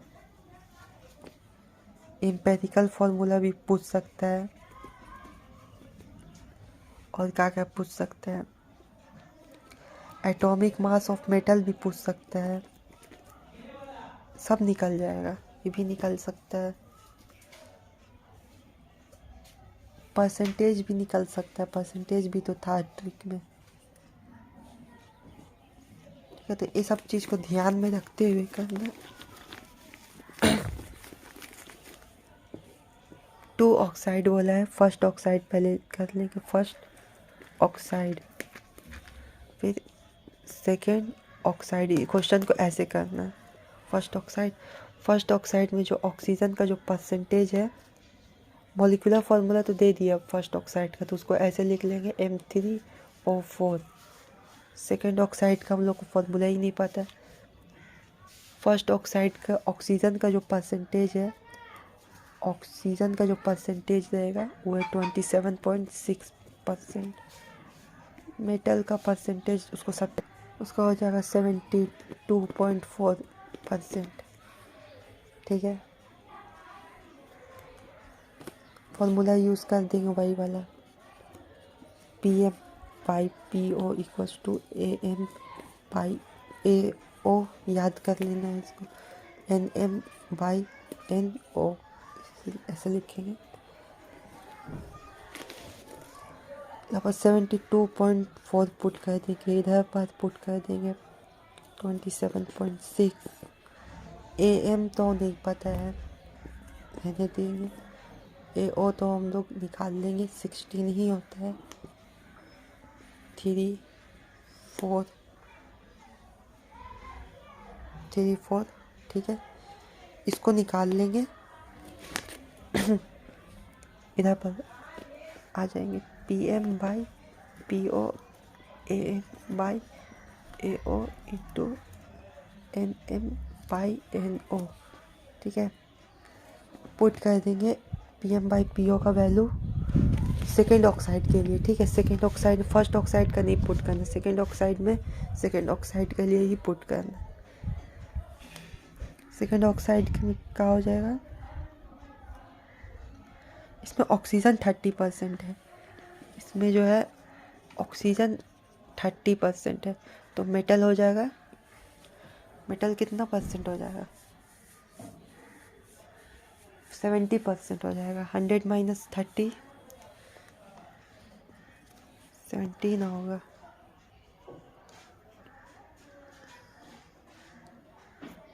तो ठीक है, इधर पर 70/30 कर दें, और इधर पर AM का जो वैल्यू इधर से आएगा ना, AM का, उसको यहाँ पर हम लोग पुट कर देंगे AM का जगह पर, और AM/16। और इधर पर तो यही तो हम लोग को निकालना है, NM/NO। इसको निकाल लेंगे, वही इसका फॉर्मूला हम लोग लिख देंगे, आंसर आ जाएगा। ऐसे ही जितना भी क्वेश्चन है, इम्पोर्टेंट क्वेश्चन था ये, ऐसा आता है नीट में, इसको भी ध्यान में रखना है। बस जितना एग्जाम्पल है सबको ध्यान में रखना है। चैप्टर का कि कैलकुलेटिव है, इसमें बस यूनिटरी मेथड अच्छा से आना चाहिए, और जितना भी एग्जाम्पल है उस चीज़ ध्यान में रहना चाहिए, तब रिलेट कर करके सारा क्वेश्चन बनेगा। कंसंट्रेशन टर्म्स पर आ जाते हैं। ठीक है, नंबर ऑफ मोलरिटी होता है, number of moles of solute bye volume of solution in litre. अगर मिलीलीटर में रहेगा तो 1000 से डिवाइड कर देंगे। एक और होता है 10 into percentage mass, percentage by mass, जब परसेंटेज बाई मास को पुट करना है, density by number of molecular mass solute का हम लोग इधर पर डाल देंगे। सब फॉर्मूला देख लेना है। एक और फॉर्मूला आता है, इस पर प्रीवियस ईयर क्वेश्चन आया था, तो ये बहुत ज़्यादा डिफ़िकल्ट हो जाता है मोलरिटी के लिए, तो इसको सिंप्लीफाई करके ऐसे लिख के M ब्रैकेट में मोलरिटी, फिर ब्रैकेट में molarity, molar mass plus 100 plus 1000 होगा, 1000 इक्वल्स टू 1000 MD, यानी कि मोलरिटी इंटू डेंसिटी। ठीक है, मोलरिटी ब्रैकेट में molarity into molecular mass plus 1000 equals to 1000 into molarity into density, ऐसे होगा। इसको एक बार अपने से लिख के याद कर लेना। M M M B plus 1000 equals to 1000 md formula हो जाएगा। इसी को यूज़ करना। इस पर प्रीवियस ईयर क्वेश्चन आया था, मोलारिटी दे के मोलालिटी पूछा था। डाइल्यूशन इक्वेशन होगा M1V1 इक्वल्स टू M2V2। इस पर क्वेश्चन आया था, वो भी देख लीजिए। इधर पर क्या बोला है, 29.2% by weight HCl stock solution has a density of 1.25 gram ml inverse. ठीक है, मोलिकुलर मास ऑफ HCl बता दिए 36.5 ग्राम per mole. The volume in ml of stock solution required to prepare 200 ml solution of for 0.4 m HCl। देखिए equation हो, ये dilution equation जो होता है वो कैसे आता है। देखिए डाइल्यूशन इक्वेशन का क्या मतलब देखिए मोलारिटी का फॉर्मूला हम लोग जानते हैं, number of moles by volume. ठीक है, अगर हम लोग नंबर ऑफ मोल्स को कांस्टेंट रखेंगे, जैसे कोई 2 बीकर है, ठीक है, इसमें भी जितना नंबर ऑफ मोल्स है उसमें भी अगर नंबर ऑफ मोल्स इक्वल रखेंगे और सिर्फ वॉल्यूम को बढ़ाएंगे घटाएंगे, कंसंट्रेशन को बढ़ाएंगे घटाएंगे, तब ऐसा ना होगा कि नंबर ऑफ मोल्स है कांस्टेंट तो नंबर ऑफ मोल्स कांस्टेंट रहेगा, उससे तो फ़र्क नहीं पड़ेगा, फ़र्क पड़ेगा वॉल्यूम घटाने बढ़ाने से। तो यहाँ पर क्या इक्वेशन में हम लोग देखते हैं, molarity is inversely proportional to volume. ठीक है, तो मोलारिटी हो जाएगा, एक कांस्टेंट हो जाएगा ना, ठीक है, ऐसे कांस्टेंट हो जाएगा, एम वी उधर जाएगा तो ये कांस्टेंट बचेगा, M1V1 इक्वल्स टू M2V2 हो जाएगा। का मतलब है number of moles of 1 equals to number of moles of 2। देखिए दोनों कंडीशन में जो मोल्स है सेम है, तो उसका M1V1 और M2V2।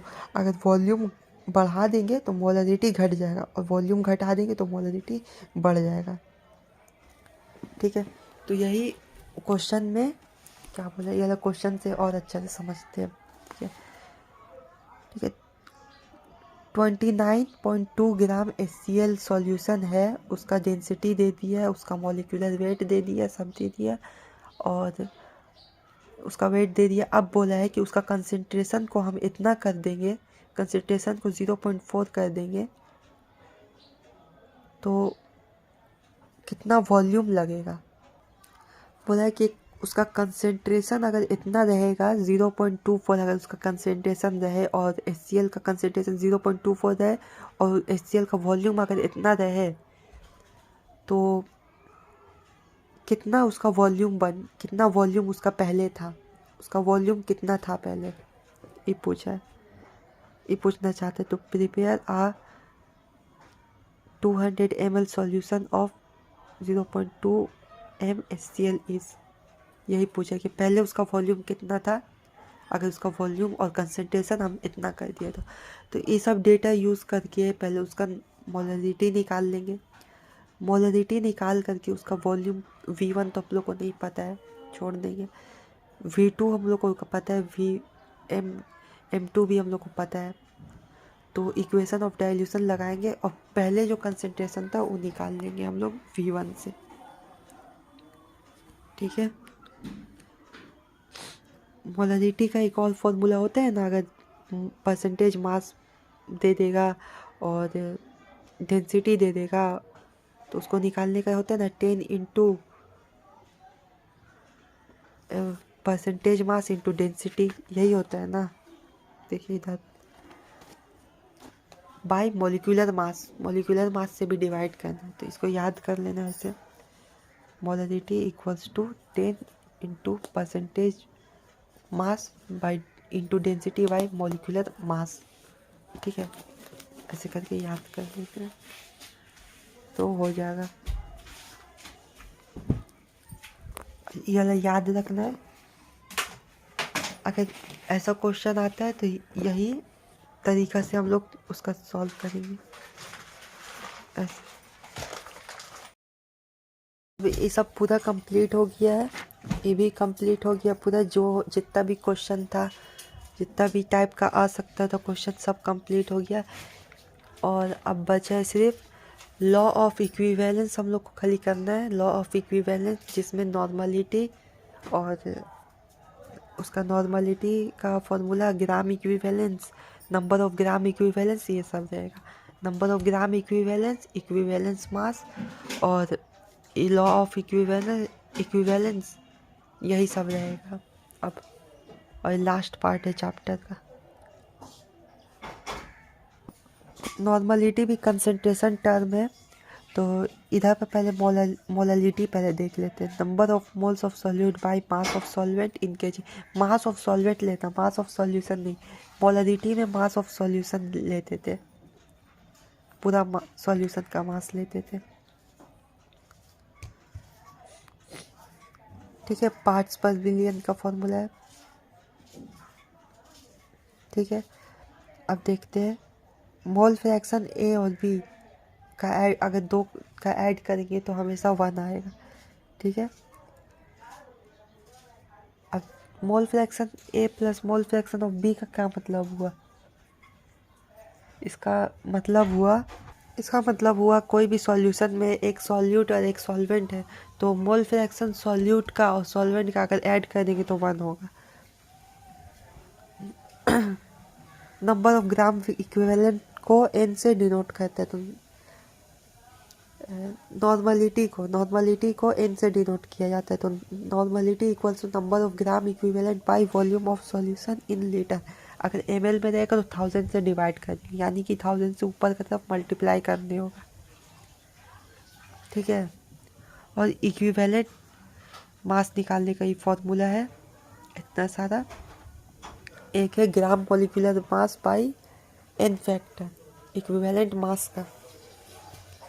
ठीक है, इक्विवेलेंट मास जो होता है ना, equivalent mass gram molecular mass by n factor होता है।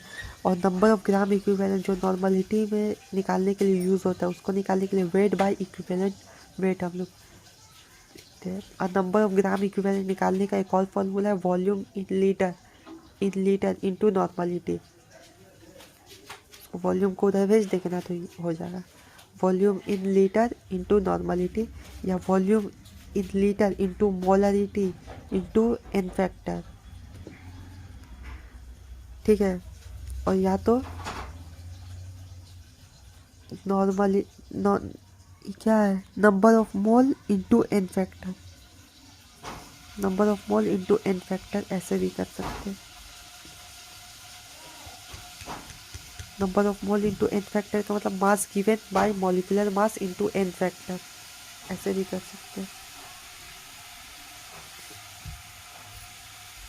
ऐसा काहे होता है, इसलिए होता है ऐसा काहे कि इधर पर वेट बाय इक्विवेलेंट मास होता है, नंबर ऑफ ग्राम इक्विवेलेंट का फॉर्मूला, और इक्विवेलेंट मास का होता है gram molecular mass by n factor. तो इधर पर ग्राम मॉलिक्यूलर मास हो जाएगा, एन फैक्टर ऊपर चल जाएगा, और ये weight by gram molecular weight, तो एन नंबर ऑफ मोल्स ही ना होगा, इसलिए n number of moles into n factor भी हो सकता है gram number of gram equivalent निकालने का फॉर्मूला। तो ये सब फॉर्मूला नॉर्मलिटी हम लोग यूज़ करेंगे अभी क्वेश्चन सॉल्व करने।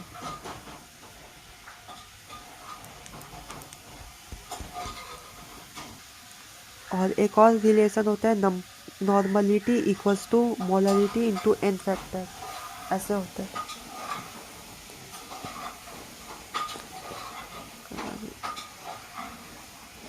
Normality equals to molarity into n factor, एक और फॉर्मूला होता है ऐसा।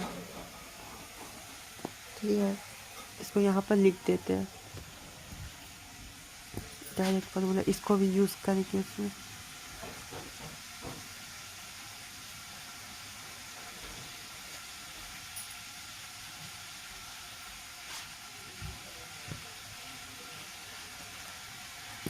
ठीक है, इधर पर अभी लिखा है, क्वेश्चन देख ले रहे। लॉ ऑफ ग्राम इक्विवेलेंस क्या बोलता है, पहले ये पढ़ के फिर क्वेश्चन जो लिखे थे यहाँ पर। Normality equals to molarity into n factor, मैं भी लिख दिया, पता नहीं कहाँ है। लॉ ऑफ इक्विवेलेंस, जैसे रिएक्शन चल रहा है 5A + 3B 2C और 4D बना रहा है, तो जो ग्राम इक्विवेलेंस ऑफ ए होगा वो ग्राम इक्विवेलेंस ऑफ बी का इक्वल होगा। Number of gram equivalence of A equals number of gram equivalence of B, और नंबर ऑफ ग्राम इक्विवेलेंस निकालने के लिए लोग ये सब फॉर्मूला यूज़ कर सकते हैं। Weight by equivalent weight, volume into normality, volume into molarity into n factor, n fact number of moles into n factor. इधर पर पुट करके हम लोग ग्राम इक्विवेलेंट ए का निकाल सकते हैं। ए का क्वेश्चन में जो गिवन रहेगा और स्टोइचोमेट्रिक कोएफिशिएंट क्वेश्चन में जो गिवन रहेगा इसका बारे में, इसका यूज़ करके हम लोग निकाल सकते हैं इसका। ठीक, ये क्वेश्चन ठीक है। इसमें क्या करना है, इन 98 gram of H2SO4 is present in 250 ml of solution. Find normality molar mass of H2SO4 98 ग्राम। ठीक है, मास भी दिया, मोलर मास भी पता है, तो mass by molar mass into n factor करके हम लोग इसका निकाल लेंगे number of gram equivalent. Number of gram equivalent को यहाँ पर पुट कर देंगे, वॉल्यूम ऑफ सॉल्यूशन इधर पर लिखेंगे और 1000 से ऊपर मल्टीप्लाई कर देंगे, कहीं कि ml में आ जाएगा फिर। और ये दूसरा क्वेश्चन है, दूसरा एग्जांपल है। If 80 gram of calcium react with 48 gram of oxygen, find mass of CaO form. ठीक है, इस रिएक्शन हुआ है, ये वाला क्वेश्चन में बोला है, और CaO कितना बना है ये बताना है। तो पहले क्या कि ग्राम इक्विवेलेंट ऑफ, दोनों का ग्राम इक्विवेलेंट सेम होगा ना, दोनों का ग्राम इक्विवेलेंट सेम है, तो ग्राम इक्विवेलेंट ऑफ Ca पहले निकाल लिया। ठीक है, mass given by molecular mass into n factor आ गया, इसका कम था, इसका भी निकाल लिया, इसका कम था, तो ये लिमिटिंग रिएजेंट है, तो ये दोनों को कंपेयर कर लिए, जो लिमिटिंग रिएजेंट को इससे कंपेयर करते तो हम लोग कंपेयर कर लिए। Limiting reagent number of moles by stoichiometric coefficient से भी निकाल सकते, ऐसे भी निकाल सकते, और ऐसे भी लिमिटिंग रिएजेंट निकाल सकते ग्राम इक्विवेलेंट बाय ये करके। ठीक है, तो निकाल लिए, कंपेयर करेंगे, ये 1 मोल से इसका भी 1 मोल बनता है, तो इसका 2 मोल से 2 ही मोल बनेगा। ठीक है, तो number of moles of CaO कितना फॉर्म हुआ है उसको इससे ये कर देंगे, मोलिकुलर मास से मल्टीप्लाई करेंगे, मास निकल जाएगा। या इसका एक तो और तरीका है, एक और तरीका है ना कि दोनों को हम लोग इक्वल कर देंगे, दोनों का ग्राम इक्विवेलेंस को लॉ ऑफ इक्विवेलेंस से दोनों को इक्वल कर देंगे, दोनों को कर दिए इक्वल आ गया। और इक्विवेलेंट मास ग्राम इक्विवेलेंट निकालने के लिए वेट बाय इक्विवेलेंट मास कर देंगे तो हम लोग का निकल जाएगा। इक्विवेलेंट मास तो हम लोग निकाले थे, नहीं निकाले थे, इक्विवेलेंट मास इधर पर निकाल दिए थे, निकाल करके कर दिए तो वेट ऑफ CaO निकल गया। इसमें बस एन फैक्टर पता रहने से काम हो जाएगा। इधर क्वेश्चन में बोला है find molarity of Cl negative if 1 litre of 2 mNaCl is mixed with 2 litre of 1 mCaCl2। फिर सोडियम का भी और कैल्शियम का भी निकालना है। इधर ऐसे बोल रहे हैं NaCl और CaCl2 को मिक्स किया है, 2 मोलर NaCl और 1 लीटर, इसका 1 मोलर और 2 लीटर। तो Cl नेगेटिव का निकालना है, सोडियम का निकालना है, और Ca और 2 पॉजिटिव का भी निकालना है, तीनों का मोलरिटी निकालना है। तो ऐसे होगा। इधर टोटल ग्राम इक्विवेलेंट पहले निकाल लेंगे, पहले नॉर्मलिटी निकाल लेंगे, फिर नॉर्मलिटी निकाल करके normality equals to molarity into n factor करके मोलरिटी भी निकाल लेंगे। सिर्फ 2 फार्मूला लगेगा, एक तो ये वाला लगेगा नॉर्मलिटी का, इधर पर लगेगा नॉर्मलिटी, ग्राम इक्विवेलेंट और बाय वॉल्यूम, और एक तो लगेगा normality to molarity into n factor.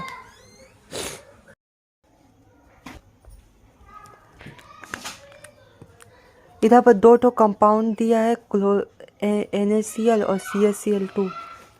इसमें कहाँ पर थे? दोनों का मिक्सचर बोला था। इधर पर खाली दो तो फॉर्मूला लगेगा, एक तो नॉर्मलिटी का और एक तो इसका क्या बोल, नॉर्मलिटी निकालने का, और एक तो normality equals to molarity into n factor का लगेगा। तो पहले क्या करेंगे, पहले दोनों कंपाउंड का जो है क्या बोलते हैं, total number of gram equivalent जो है दोनों कंपाउंड का, उसको ऐड कर देंगे। और नंबर ऑफ ग्राम इक्विवेलेंट कैसे निकलेगा दोनों का? वॉल्यूम, हाँ, वॉल्यूम इंटू एन फैक्टर। क्या था शुरू में, जा कर के देखिए।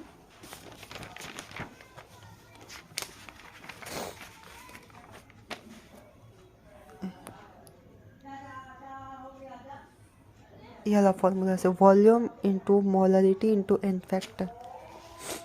तो volume into molarity into n factor, पहले NaCl का volume into molarity into n factor कर दिया, ठीक है, और फिर इसका ऐड कर दिया CaCl2 का volume into molarity into n factor. दोनों को ऐड किया, 69 ग्राम इक्विवेलेंट आ गया टोटल मिक्सचर। दोनों का मिक्सचर का ग्राम इक्विवेलेंट आ गया।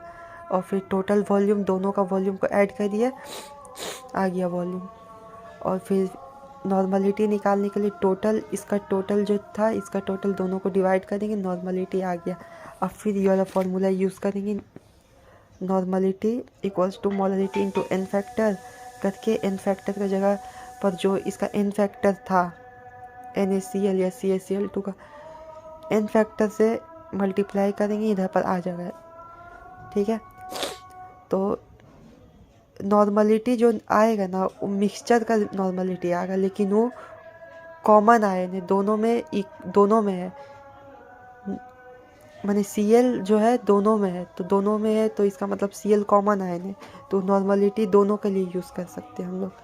तो मिक्सचर के लिए भी यूज़ कर सकते हैं, क्लोरीन के लिए भी यूज़ कर सकते हैं।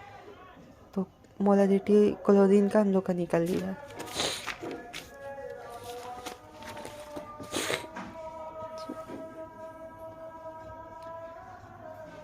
फिर बोला था सोडियम का निकालने का, Cl का निकल गया, फिर सोडियम का निकालने बोला। सोडियम क्या है ना, सोडियम कॉमन नहीं है दोनों में, एक में है एक में नहीं है।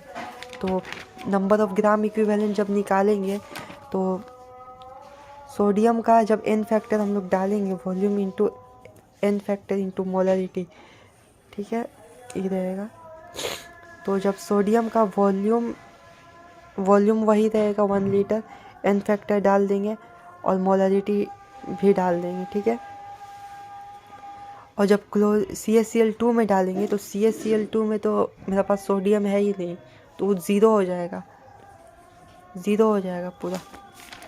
इसीलिए इधर पर 2 + 0 है, तो 0 है, तो नॉर्मलिटी हम लोग का निकल गया, इधर से नॉर्मलिटी आ गया।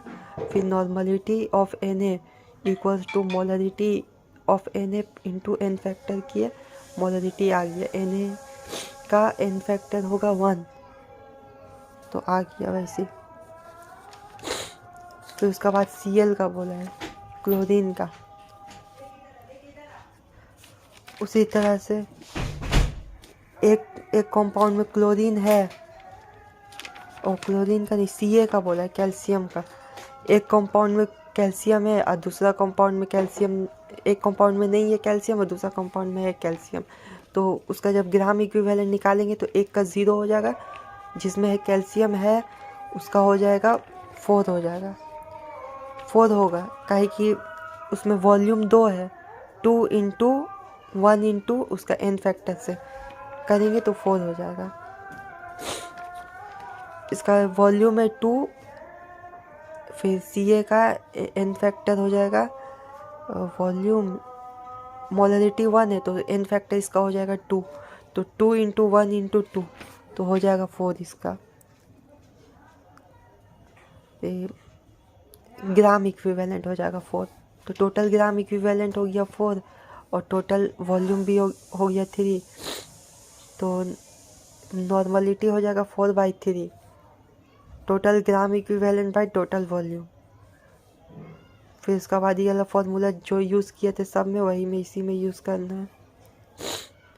N A normality equals to molarity into n factor, फिर उसका बाद इधर पर n फैक्टर डालेंगे, कैल्शियम का 2 रहेगा इधर पर 2, इधर 2 से जाके इससे डिवाइड हो जाएगा, 4/6 हो जाएगा, ये आंसर होगा 2/3। अभी ये दूसरा क्वेश्चन है, इसमें एसिड और बेस दे देगा मिक्स करके, एसिड और बेस को मिक्स कर देगा।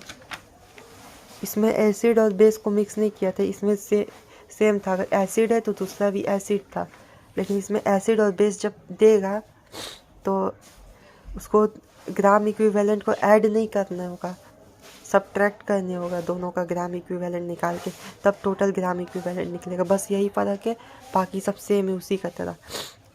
इसमें बस ग्राम इक्विवेलेंट, दोनों का ग्राम इक्विवेलेंट को सब्ट्रैक्ट कर देना है तो आ जाएगा टोटल ग्राम इक्विवेलेंट। और ग्राम इक्विवेलेंट निकालने के लिए volume into molarity into n factor करना, दोनों कंपाउंड के लिए, दोनों कंपाउंड के लिए करके सब्ट्रैक्ट कर देंगे, आ जाएगा। और फिर टोटल वॉल्यूम जो है होगा वो दोनों का वॉल्यूम ऐड करके आएगा, और फिर नॉर्मलिटी हम लोग का निकल जाएगा, total gram equivalent by total volume 3/2 आया।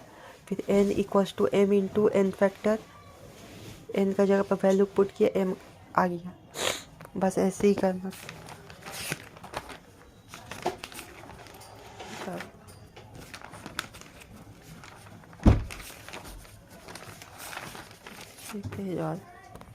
आज कुछ क्वेश्चन है फिर ख़त्म हो जाएगा।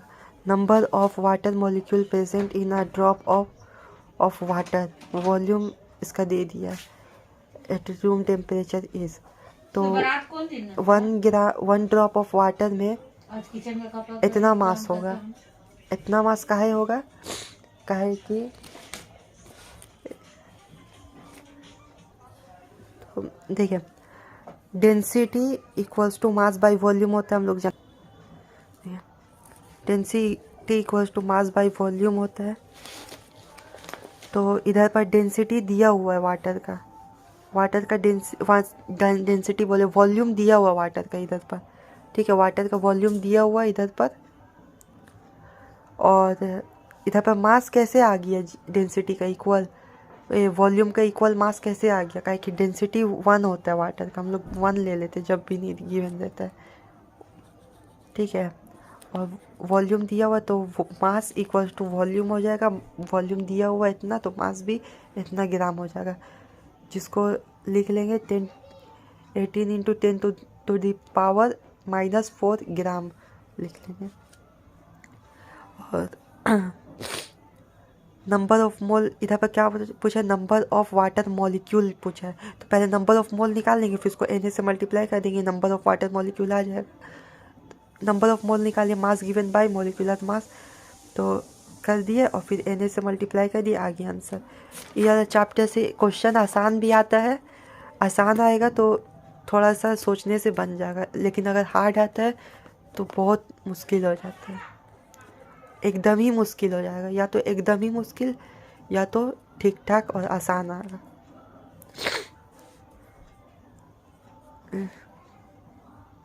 Empirical formula of a compound CH2 इतना मोल ऑफ कंपाउंड, इसमें यूनिटरी मेथड को बहुत अच्छा से इस्तेमाल करना है अगर हार्ड क्वेश्चन आता है तो, जैसे ये वाला बहुत हार्ड था तो इसमें यूनिटरी मेथड सिर्फ अच्छा से यूज़ हुआ है। अच्छा से अगर यूनिटरी मेथड हो जाता है तो ये चैप्टर से सवाल आसानी से हो जाए।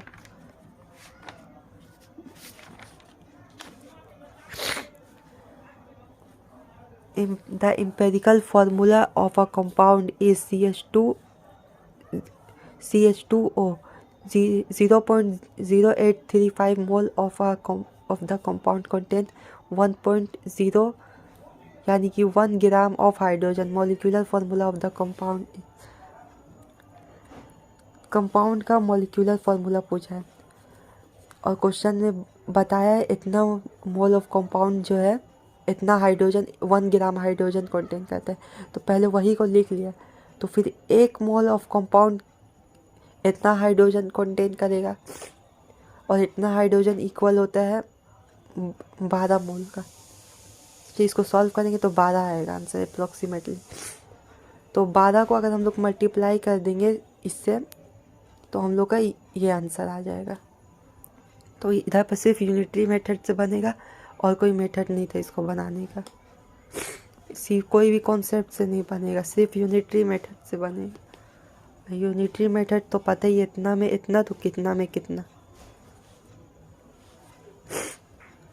और ये वाला क्वेश्चन इसका कॉन्सेप्ट बहुत आसान है, तो सोचने से बन जाता है।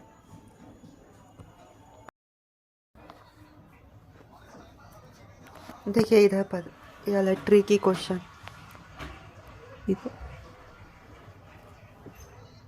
1 mole of atom has mass 0.444 times the mass of 1 mole of atom Y। 1 mole of atom X होगा इधर पर, एक तो एटम X है जिसका मास 0.444 टाइम्स है Y एटम का। 1 mole of Y atom, atomic mass of X is 2.96 times the mass of 1 atom of carbon 12। What is the atomic weight of Y? Y का एटॉमिक वेट क्या होगा? इधर देखिए question में कैसे ही बोला है, ऐसे समझ में आएगा। क्वेश्चन में क्या बोला, एक तो एटम है X, ठीक है, उसका 1 मोल यानी कि इतना एटम्स का जो मास है वो 0.44 टाइम्स M है। M है Y एटम का मास, M है इधर पर जो M है वो है Y एटम का 1 मोल का मास है। और X का एटॉमिक मास जो है वो है 2.96 टाइम्स M। और M है कार्बन का मास, कार्बन एक एटम का, कार्बन का एटॉमिक मास है, एक एटम का, कार्बन का एक एटम का मास है, ठीक है। इधर पर बोला है, इधर पर M है कार्बन का एटम, एक एटम का मास, और वही है X एटम का उतना टाइम से, ठीक है। तो हम लोग जानते हैं कार्बन का एक एटम का मास होता है 12। तो इधर पर जो कार्बन का इतना टाइम से, तो हम लोग कार्बन का मास तो हम लोग को पता है, तो इसको हम लोग 12 से मल्टीप्लाई कर देंगे, ठीक है। तो हम लोग को इसका मॉलिक्यूलर मास पता चल गया। तो हम लोग इधर पर फॉर्मूला लिखेंगे, इसमें number of moles equals to mass given by molecular mass. Number of moles हम लोग को पता है 1 मोल, मास पता है, मास कितना, मास यहाँ पर मास पता है, मॉलिक्यूलर मास भी इधर से मिल गया हम लोग को, ठीक है। तो हम लोग को इसका वैल्यू मिल जाएगा, इसका वैल्यू हम लोग को मिल जाएगा। पुट कर दे वैल्यू, इधर पर वैल्यू पुट कर दिए। अब इधर पर इसका M का वैल्यू इधर से निकाल लेंगे हम लोग भेज। तो इधर पर हम लोग भेज करके जब हम लोग निकाल लेंगे तो M का जो वैल्यू है वो आ जाएगा 80 ग्राम आ जाएगा, 80 ग्राम। तो इधर पर जो M का जो वैल्यू आया है 80 ग्राम, वही M तो यही है, Y का मास है, Y का इतना मोल का मास है, 1 मोल का मास है। तो इधर पर भी हम लोग फॉर्मूला लगाएंगे, number of moles equals to mass given by molecular mass, ठीक है। मास हम लोग को पता चल गया 80, मॉलिक्यूलर मास हम लोग को पूछा है, और नंबर ऑफ मोल से हम लोग का 1, ठीक है। तो इधर से हम लोग को मॉलिक्यूलर मास मिल जाएगा, मॉलिक्यूलर मास मिल गया, यही है इसका मॉलिक्यूलर मास, यही है आंसर इधर पर लिख देंगे 80। ठीक है, यही था क्वेश्चन इसका। इधर पर क्वेश्चन में बोला है, पहले ही देख और 2-3 क्वेश्चन और। ठीक है, 400 milligram of capsule contain 100 milligram of ferrous fumarate. ठीक है, the percentage of Fe in the capsule is approximately. इधर पर एफी का परसेंटेज पूछा है कैप्सूल में, फेरस फ्यूमारेट में नहीं पूछा, कैप्सूल में पूछा, पूरा कैप्सूल में इसका एफी का परसेंटेज। तो इसको निकालना है। इधर पर ये भी वही क्वेश्चन ही, बस इसको थोड़ा अच्छा से किया। ठीक है, यही था। 400 ग्राम कैप्सूल है जिसमें 100 ग्राम फेरस फ्यूनारेट है। ठीक है, फेरस फ्यूनारेट का ग्राम मॉलिक्यूलर मास होता है 170 ग्राम। तो इसका क्या मतलब है? इसका मतलब है कि 170 ग्राम में 56 ग्राम 56 mg 170 mg अगर हम लोग लेंगे फेरस फ्यूमारेट का, तो उसमें 56 mg ये होगा Fe आयरन होगा। काहे कि जब पूरा कंपाउंड 1 मोल है, जब पूरा कंपाउंड 1 मोल है, तो पूरा कंपाउंड 1 मोल होने से उसका molecular mass equals to mass होगा, है ना। Molecular mass equals to mass होगा। तो इसका मॉलिक्यूलर मास जितना है 170, उतना ही उसका मास भी होगा 170। और उसी तरह से आयरन भी 1 मोल है, तो 1 मोल आयरन का भी मास होगा 56 का है कि उसका मॉलिक्यूलर मास है 56। ठीक है, ठीक है। अब देखिए, अब देखते हैं इधर पर 170 ग्राम में milligram 170 milligram of ferrous fumarate has Fe 56 gram. तो एक फेरस फ्यूमारेट में 56/170 ग्राम होगा। ठीक है, तो यहाँ पर कैप्सूल में 100 ग्राम फेरस फ्यूमारेट है, तो 100 ग्राम फेरस फ्यूमारेट में इतना होगा 56/170 इंटू 100 होगा Fe, इतना Fe होगा। Fe का मास निकल गया इधर से। अब इधर पर परसेंटेज का फॉर्मूला लगा देंगे, mass of Fe in capsule by mass of capsule into 100 आ गया 8.2%।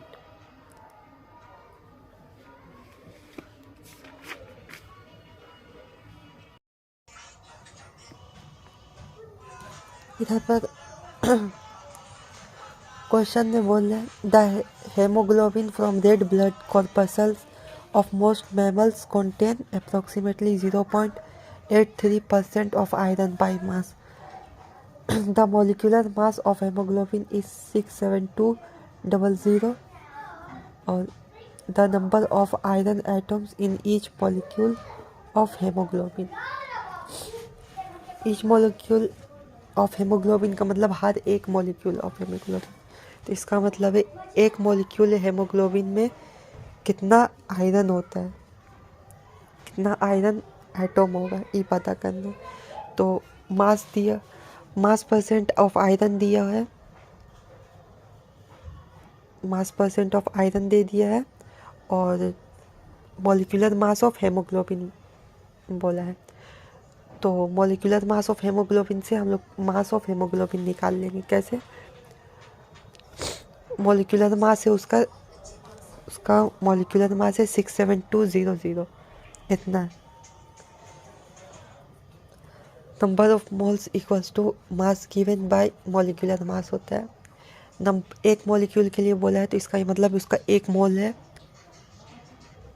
ठीक है, मास इक्वल्स टू मॉलिक्यूलर मास हो जाएगा इधर पर। ठीक है, तो 67200 हेमोग्लोबिन का मास है और उसके अंदर आयरन भी है, तो इसका मतलब टोटल मास वही हो जाएगा 67200। तो इधर पर वैल्यू पुट कर देंगे, इधर पर 67200, इधर पर mass of Fe in percentage, तो इधर पर परसेंटेज दे दिया है 0.33%, इधर डाल दिए और इधर पर उसका भी वैल्यू डाल दिया। मास ऑफ Fe इधर से हम लोग का निकल जाएगा, ये वाला नंबर को इधर भेज देंगे, इसको इधर आ जाएगा, तो फिर इसका मास आ जाएगा 224 ग्राम।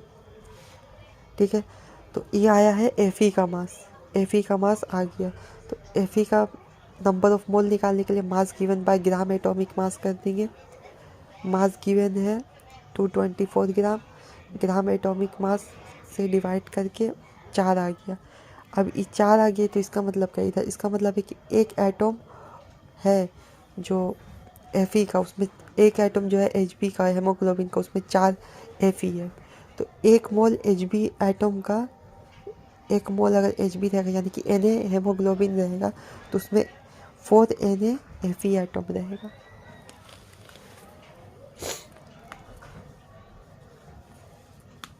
नंबर ऑफ एटम भी निकाले जाते हैं। इधर नंबर ऑफ मोल निकालने के लिए मास बाय ग्राम मॉलिक्यूलर मास किया था मोल निकालने के लिए, लेकिन नंबर ऑफ एटम निकालने के लिए ग्राम एटॉमिक मास किया जाता है। इधर पर नंबर ऑफ एटम निकालने के लिए, इसलिए इधर पर ग्राम एटॉमिक मास किए थे, और इधर पर ग्राम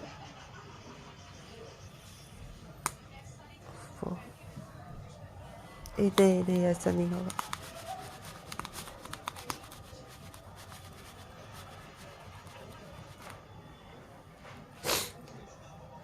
एक मॉलिक्यूल है Hb का, तो उसका मास हो जाएगा जो दिया हुआ है वही उसका मॉलिक्यूलर मास भी है, और मॉलिक्यूल भी एक है, तो इसीलिए उसका मास हो जाएगा उतना जितना दिया हुआ है, मास भी उसका उतना ही हो जाएगा। इसीलिए टोटल मास का जगह पर हम लोग ये वाला वैल्यू पुट किया, और परसेंटेज का जगह पर ये वाला वैल्यू पुट किया 0.33।